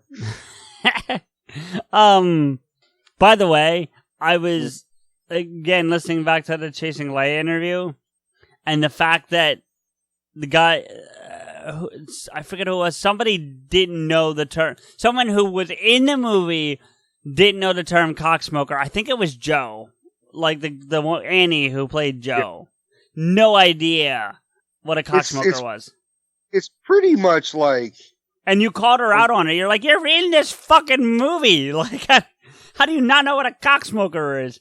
It doesn't even mean, it's not even a literal. Like, it's not like you, like, have a pack of, like, cocks, and you're like, oh, I'm trying to cut down these cocks, you know, as I'm smoking too much of them. This cock is giving me cancer. No, they have a equally as bad term for it in England, but that's beside the point. Very true. What was your ensemble fucking Goonies movie that you were about to bring up? It's not a Goonies movie, but it's got kids in it. It's like that kind of thing. Because the Goonies are all kids, except maybe Brolin, who might have been a teenager. But for the most part, you know. Can I take a stab at what it was? Yeah, you can. I'm sure you'll probably get it. Four Boys? No, I don't know what that is. No, are there four boys in the movie? No, and it's not the movie. I know where you're going with that, and it's not that. Okay, so it's not Stand By Me. No. Is it? I've actually never seen that. Go to hell. You need to see Stand By Me. Okay. It's got Corey Feldman in it, but it's a pretty good movie. It's got Will Wheaton, so it equals out. Yeah, because that's why people fucking watch Stand By Me, for Will Wheaton. I would talk to Will Wheaton before I talk to Corey Feldman. That's all I'm saying. I would talk to Phoenix, but he's dead. So you're kind of left with the other three. Yeah. Anyway. No disrespect to Jerry O'Connell. Oh, yeah, Jerry O'Connell. I talk to Jerry O'Connell, too, especially with him voicing Superman as often as he does. I'd be all about having that conversation. Yeah, it's funny. He was the fat one. No, it's The Sandlot. Oh, I should have guessed that. That's a good one, too. I love me some Sandlot, and that's one of those movies that I can put on and watch whenever, you know? Me some Sandlot. Hey, don't hate. I don't know. You let me have free reign with the Goonies, so I'll give you the Sandlot.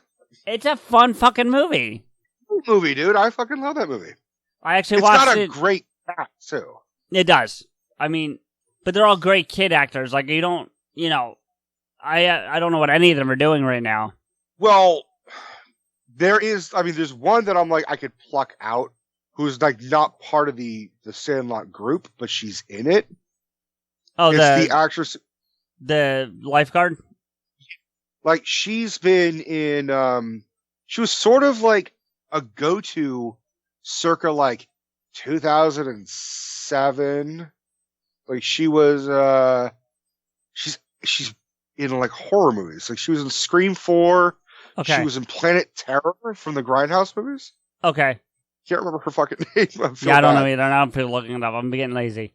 But I like that movie. The other one that's similar in that it's a Sportsman, the Mighty Ducks movies, all three of them.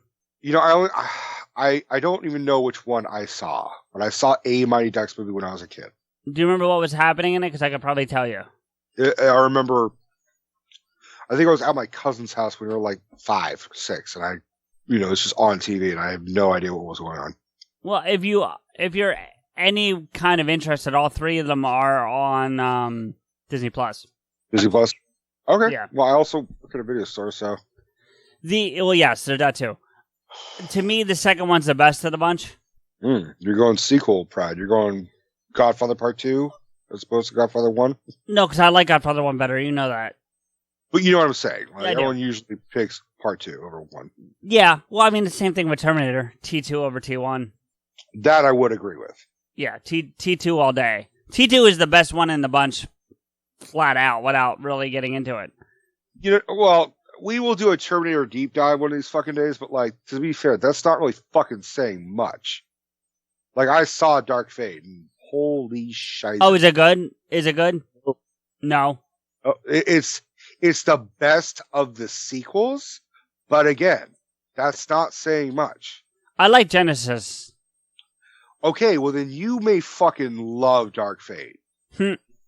Because I didn't. I mean, I liked the first half of Genesis, and then Dark Fate was just like, I was entertained by Dark Fate. That's the best thing I could say. Is like, I was really entertained. However, no. All right, so let me pick something from my list. Let me see. Okay, here's one that was like one of those rare times where I begged my dad to buy a movie, and he went and did it, and then it was like, this is my movie. Because like I said, when I was little, I didn't have a collection, but like this was like the one lone movie where I'm like, this is mine. Tommy Boy. Okay. I'm not a huge fan of that movie, but I could see it. I mean, I get it. I mean, one of the other movies on this list, and I don't really need to deep dive it, but I mean, we've talked about the fact that I'm an Abbott and Costello fan. Yeah. And like, my favorite Abbott and Costello movie is Abbott and Costello Meet the Killer. It's not even Meet Frankenstein, not even Dr. Jekyll, or, you know, when they're in fucking army and shit. It was Meet the Killer. And that was also on like a VHS tape that someone filmed or something. And I remember the premise is very simple. It's at a hotel, and the hotel is near bottomless pits, which is like bizarre. It's not like, it's bizarre, but it's like, there's like these world famous caves that are near the hotel. And if you go in the caves, if you aren't following the tour guide, you're falling in like bottomless pit kind of scenario. It's a thing next to a premise next to a MacGuffin. That's why this fucking works. So, sorry. But Costello is the, like, he's the not a valet, but he's the guy who like brings up the bags for the customers. Oh, bellhop. Well, yeah. So he's the bellhop, and he accidentally breaks a new prominent guest's glasses, which gets him fired. So then he goes up to apologize to this new prominent guest, finds the body, and now because there was that whole thing where he gets fired, they think he's the prime suspect. Right. So it's him constantly finding bodies, and the evidence surrounding him is just like, I've never killed anybody, and Abbott is like trying to help him. There's this whole great bit where like he's constantly trying to move the body from one room to another, and then once he puts it in one spot, the killer fucking puts it back in a different spot that he's least expecting. So there's this whole part where he's running around a room like finding the same body over and over and over again in different parts of the room. It's pretty funny. Well, you know, it's funny. We talked earlier about, you know, I mentioned the Avatar, watching that once when I was the animated series when I was sick with the flu, and I'm sitting here thinking, and that I feel like when I am sick, I tend to go for series of things. And I don't mean always TV series. I mean like another one of my go-tos when I'm not feeling well is Star Wars, but but which episode will change depending from illness to illness, and I can't specifically say this is the flu and this is like sinus infection. That's not like that, but like, you know, it's not that specific. But like, one time I might want to see A New Hope, but another time I might want to watch Force Awakens, and another time I might want to watch Attack of the Clones. You know, you don't do like when you say that you watch a series, does that mean you're watching something that's in a series, or you watch a series of films for continuity? Both. It just depends. There have been times where I've wanted to watch the whole series, but there's been other times where it's like, I don't want to watch all of them, but I want to watch something from this series. Do you know what I mean? A chapter of a story. Right. Whether it be Star Wars or another one that I like to go to when I'm sick is the Back to the Future. You know, which kind of goes back to your point about childhood. you know, because those are all from my childhood. You know what I mean? So, I have a hard time just watching one Back to the Future movie. I always, at the very least, I always have to watch just the first two together. I have to agree with you. I think, especially with Back to the Future, that I think whatever one I start with, I have to watch the following. So even if I start with 2, I at least have to watch 3. If I start with 1, then I have to watch all 3 of them. You know? Yeah, there is that whole. I mean, we talked about this when we did. Whoa, this is heavy. But I said, like, you know, it's just one long fucking movie. Right. Which I think I even said at the time is how I view The Matrix, which is a whole other conversation for another day. But right, which we will get to, I promise. Yeah, no, I know. We were trying to get a guest for that, but I think we're only going to have to do it without him. But that's not a shot at the guest. I think it's just life. But, you know, I tend to do that. I tend to go to, like, things that are our series, like Star Wars, like Back to the Future. You know, I think if I was a bigger fan, probably the Terminator movies. Do you know what I mean? But here's the thing. You and I've noticed this based on our conversations. I think a lot of it, of our childhood and when we're sick shit, is a lot of Spielberg, a lot of Lucas. Well, I mean, Star Wars. I mean, we're not like, oh my God, American Graffiti. Like, no, none of that. You know, we're primarily Spielberg, maybe like, I mean, James Cameron for sure. Yeah.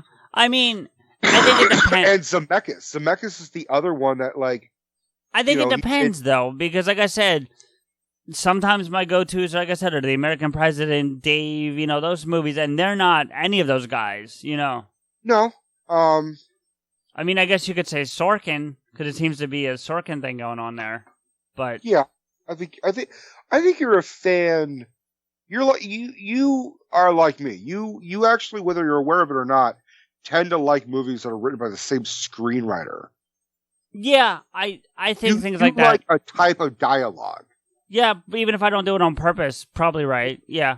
And I would say the same thing with filmmakers. Like, I mean, I love Spielberg. Like, Spielberg enriched. I wouldn't have nearly as interesting of a imagination if it wasn't for Spielberg and Lucas and Scorsese and you know, Coppola. Those pioneers in, like, the golden age of the 70s of new age Hollywood. Coppola, Scorsese, De Palma, Spielberg, Lucas, they were all like that new generation.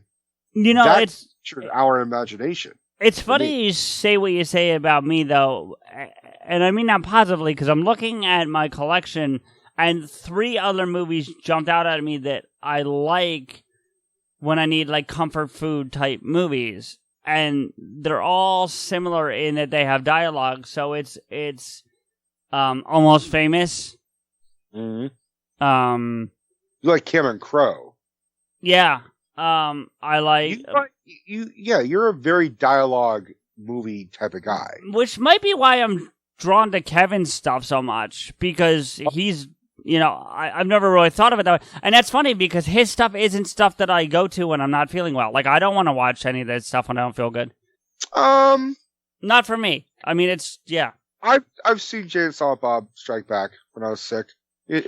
That's the most. I mean, ironically enough, I think when I was, like, sick, I think I've seen, like, Jersey Girl. Like, that's the most feel good movie he's got. Yeah, it is. It ain't Tusk, motherfucker. No, it ain't Tusk. You know what I was describing to Deb earlier, and she never heard me talk about it, and I'm surprised, but I was telling her about Red State. Mm-hmm.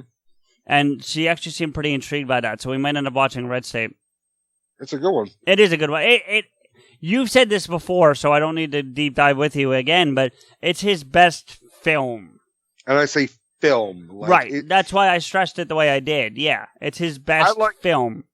I like filmmakers. Like, I'm fine if Kevin does more or less the same type of directing style that he's done.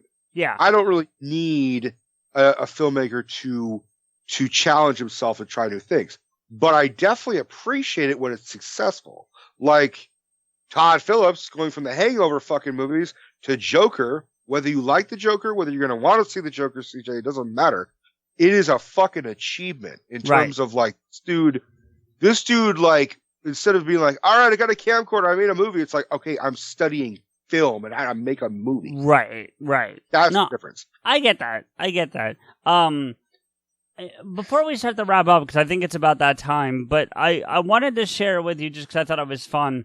Like I said several times throughout this episode, Deb and I were talking about this before you and I got on here, and I actually picked hers out for her, but I was right. And I think you would appreciate it. And hers is My Cousin Vinny. Okay, good. That's her, like, could watch it any time. That's, like, her number one. Could watch it any time. Mm-hmm. And I have to agree how good that is. Like, that is one of those movies. Like, I don't know if I can watch the whole thing, but that courtroom scene at the end with Marissa Tomei, I can watch that every time it's on.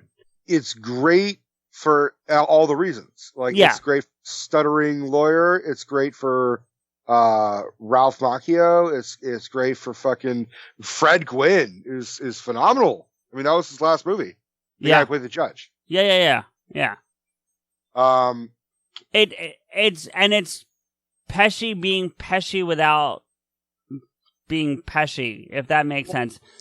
I phrased it recently. We were talking about Pesci, and we were I don't remember what we were talking about. We were probably talking about The Irishman, but I said something like, or no, we were talking about Home Alone, I think. And I said Pesci is usually doing his, like, gangster roles, or he's doing his wise guy role. Like, or he's a villain role, or I don't know how I phrased it. I know we talked to Lethal Weapon in the great Christmas movie debate. But Did you see the subsequent ones, 2, 3, and 4? For Lethal Weapon? Yeah. Oh yeah, I've seen them all. Okay, because I've only seen 1 and 4.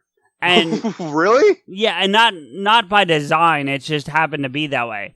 But so you're just like, you went from 1 to 4. You're like, where the fuck did Pesci come from? Well, I know because if you see on, like, the cover art for, I think, 3, he's on the cover. Like, he's on the so I knew he somehow gets into the, but I don't know the genesis of it, you know. He should have been 2. Okay, but he's very Pesci without being a gangster or a criminal in that movie. In 4, at least. Well, in 2, 3, and 4, he plays a character named Leo Getz. He's basically, well, I'm telling the audience, he's basically, let me put it this way. He is the conniving, like, Shylock type of, like, he's like a shyster lawyer type of character. Right. Like, he's a con man who you just look at, you're like, you're totally conning me. Right, but there's My Cousin Vinny, you wouldn't tell if he was conning you or not. True. But how well do you remember Lethal Weapon 4? Very well. Okay. So there's a sequence where in the car, it's Mel Gibson, Danny Glover, and Chris Rock's in the back seat. Mm-hmm. And Pesci, as Leo Getz, pulls up next to them. Mm-hmm. And is talking to Riggs and Murtaugh, and it's obvious they have a relationship at that point. They've known each other for, a long time or whatever. And and look, say what you want about Lethal Weapon 4, because I know people who don't like it, but Chris Rock was like he perfect in that role. Like, I loved him as that he. Because it was good. He's, especially when he and Pesci start going back and forth. Like, I wonder how much of that was improvised. Because Pesci turns to him and goes, so who's the perp?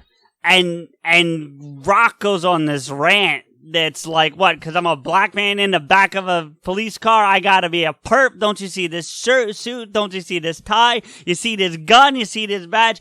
And the whole point of bringing that up is you get Pesci going, okay. Like that rapid fire, like, freak out Pesci. But not being you know what I'm saying? Yeah. Okay. Yeah. That is the character trope, the reoccurring catchphrase in all the Lethal Weapons starting from 2, 3, and 4. Okay. The other thing is that his name is a pun. He's like, whatever you want, Leo Getz. Get it? Okay? Get it? Yeah.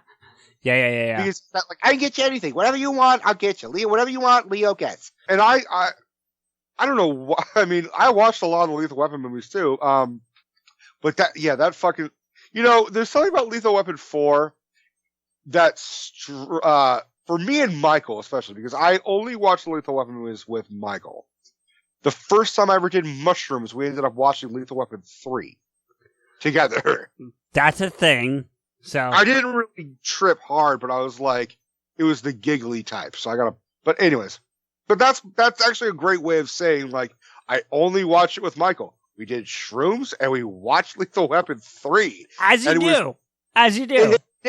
And it has never been fucking funnier since. Like, I'm sure it hasn't. It was funny before, but this time we were just like, oh, my ribs! And like, Lethal Weapon 3 is really not the funny one. Like, it's kind of the one that like dips down a little bit. You by the way, you heard they're making Lethal Weapon 5. That's confirmed now. Yeah, they've been talking about doing that for 20 years. No, but it's like confirmed. I think they start shooting next year. They confirmed it 5 years ago, and they were going like, all right, since the TV series that like bombed. Out, yeah. The series was going for a while. It went on for like 2 or 3 seasons. Yes, and then it fucking nosedived.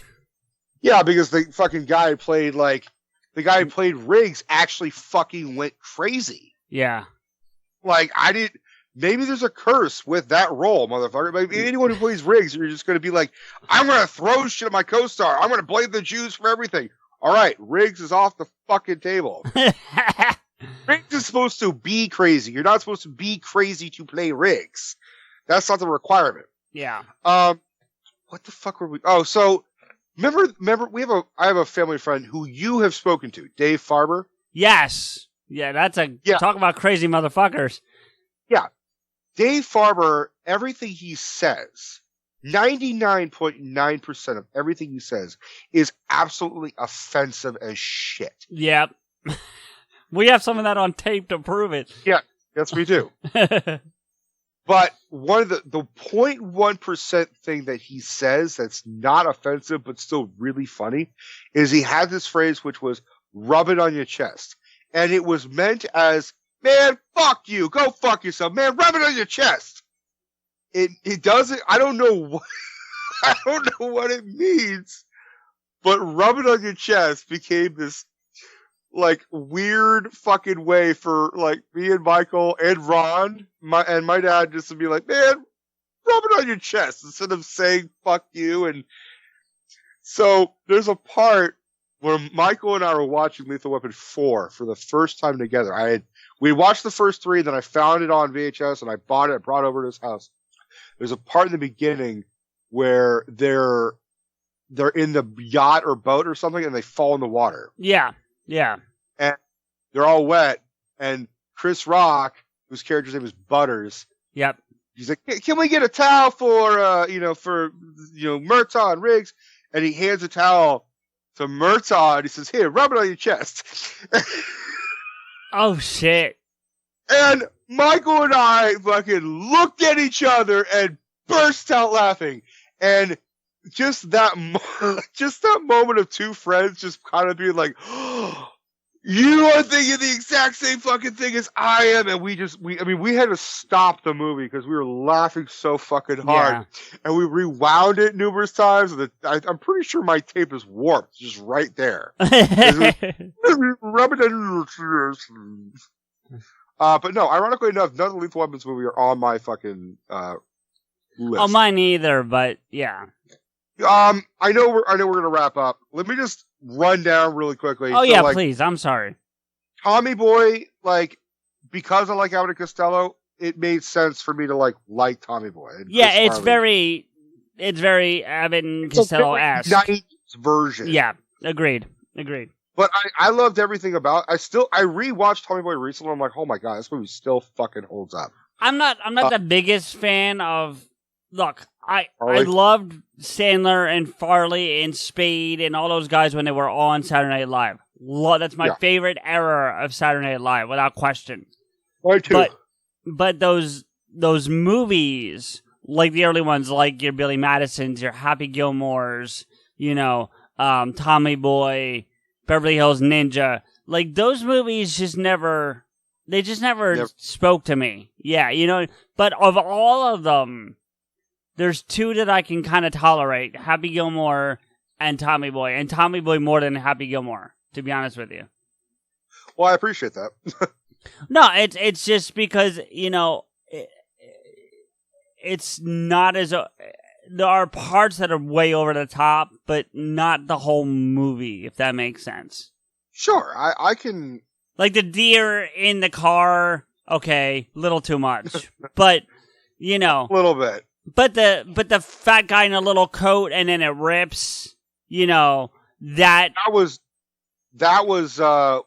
Chris Farley just did that to Spade. No, I get it, but it fits and it works and it's not over the top. Or like when Spade's watching the girl at the pool and kind of jerking off at the window, but not, you know... Since I just rewatched it, I actually had a hard time. I was like, "Ooh, that's creepy." No, it's totally creepy, but creepy when I thought when I was a kid. I mean, I've grown and I've been like aware of women's feelings and shit. I'm like, I don't think she'd like it. Well, I mean, real quick, going back to Lethal Weapon 4, there's jokes in that movie now that wouldn't play today. Of course not. Like, there's the whole thing where he thinks Butters is gay and has a real fucking problem with it. Like that would never play today. Riggs, do you think he's trying to fuck me? No, I'm talking about the part where they're in the dentist office and they're all high as shit on nitrous oxide, and he's like, I thought you were, you know. And he's like, no, yeah, it's like, it's funny because you can look at it in context and hopefully you've got a brain and you can kind of like look at it from.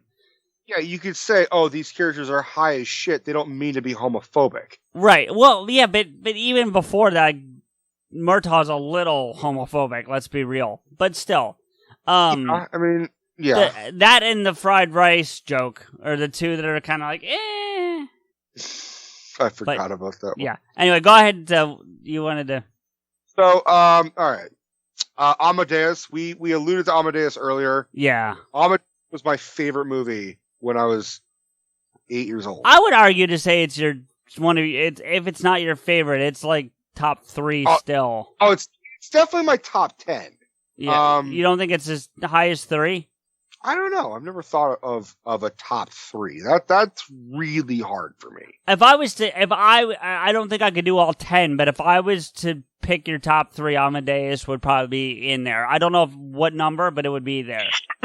I mean, I like a lot of movies, dude. I know you do, but just based on the conversations we've had, you know. I will definitely say it's in my top 10. That's the best I can do as of right now. That's fine. I'm not asking. Yeah, go ahead.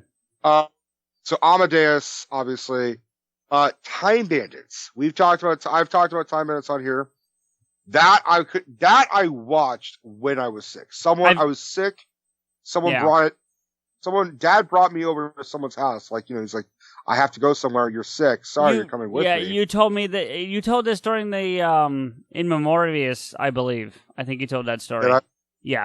Oh, so recently. No, yeah. Goodfellas. I saw. Yeah, that would be. Yeah. See, that would be another top 3 one for me. For me, if I was putting your top 3 together, that would be. You've just named 2 of the top 3. And again, I don't know what order yet, but that would be 2 of the top 3.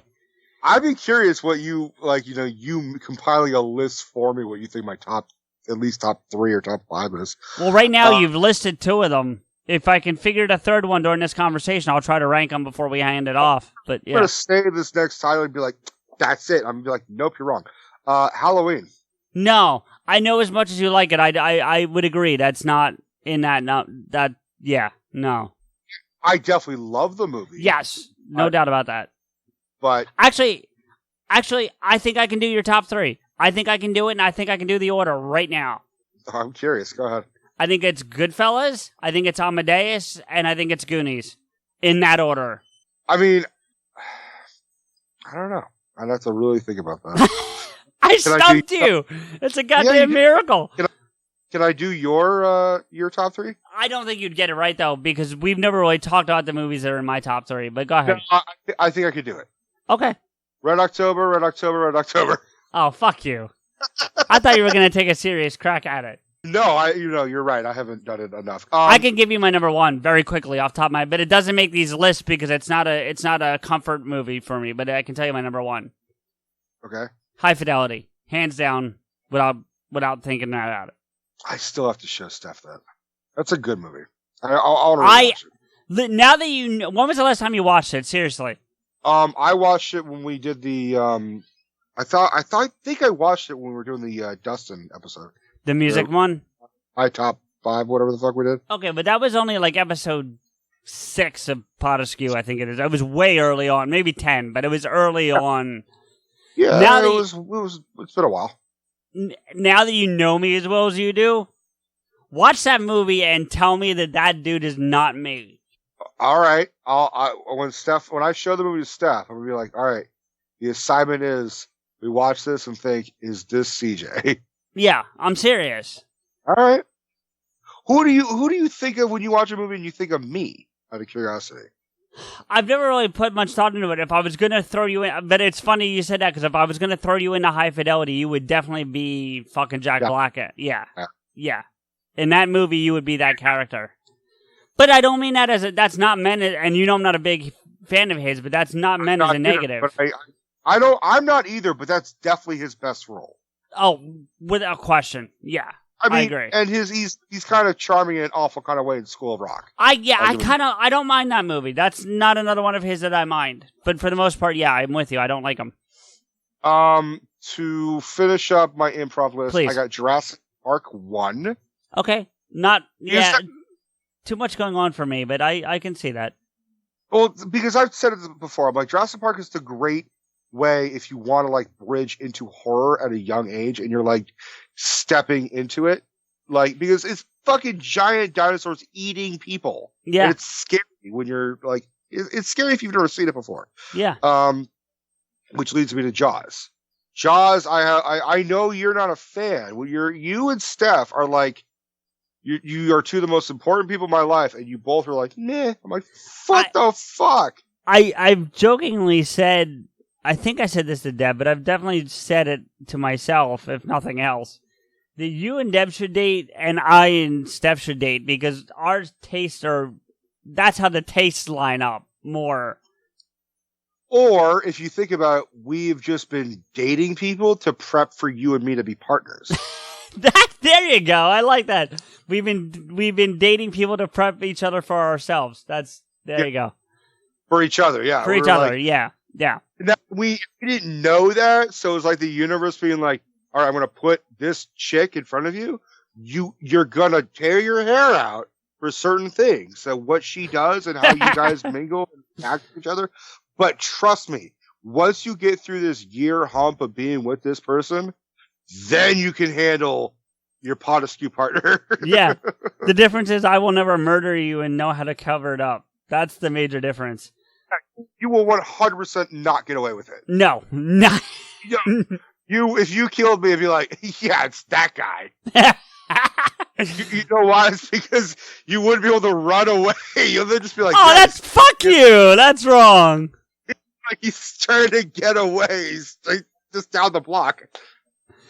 Oh man, damn. Hey, fuck you! You killed me. I can't make fun of I can't say a cripple joke even though you killed me. You know what the irony is, based on your previous statement about us dating to prepare for this, Steph could kill you, get away with it, and blame me, and I would go to jail. How? 'Cause she's that good. Oh, she's just that diabolical. Yes, and that. Not necessarily that diabolical, but that logical. Like, okay, I wore the gloves, I hid the thing here, like, I washed my hands, you know. Yeah, cops are going to be like, it was obviously that man who lives in New Jersey. Well, I mean, I think there would have to be, we were living closer together first, but you get the point. No, that's how good stuff is. Oh, well, yeah. They'd be like, clearly it was the dude in Jersey, because all the killers are living in Jersey. Who has no record of a plane ticket or ever having flown to or near San Francisco. So the last one on my list was Return of the Jedi, because I saw that more than any other fucking Star Wars film.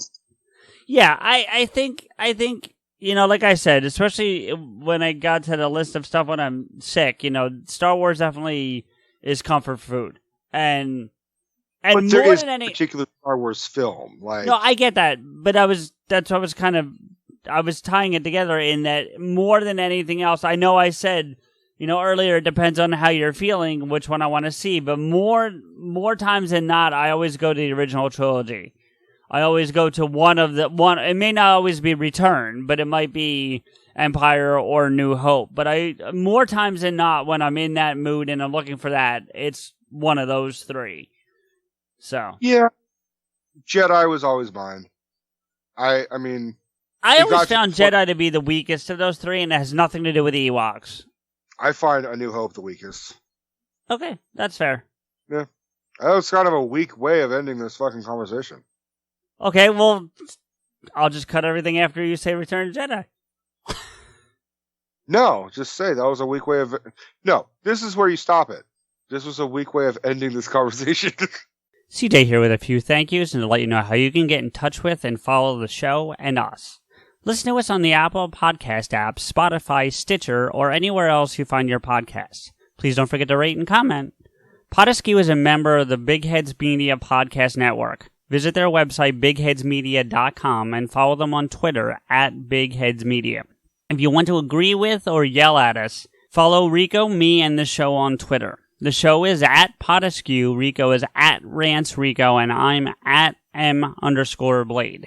We want to thank logo designer and show friend Mike for his work on our wonderful logo. You can contact him for artwork via email at logomike80@gmail.com. That's logomike80@gmail.com. Thank you to Samuel Lemons for all original music on the show, especially our theme music.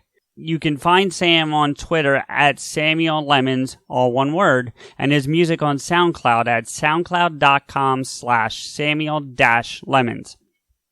Finally, our biggest thank you is to you, everyone, for listening. Rico and I really appreciate your time and look forward to bringing you another episode soon.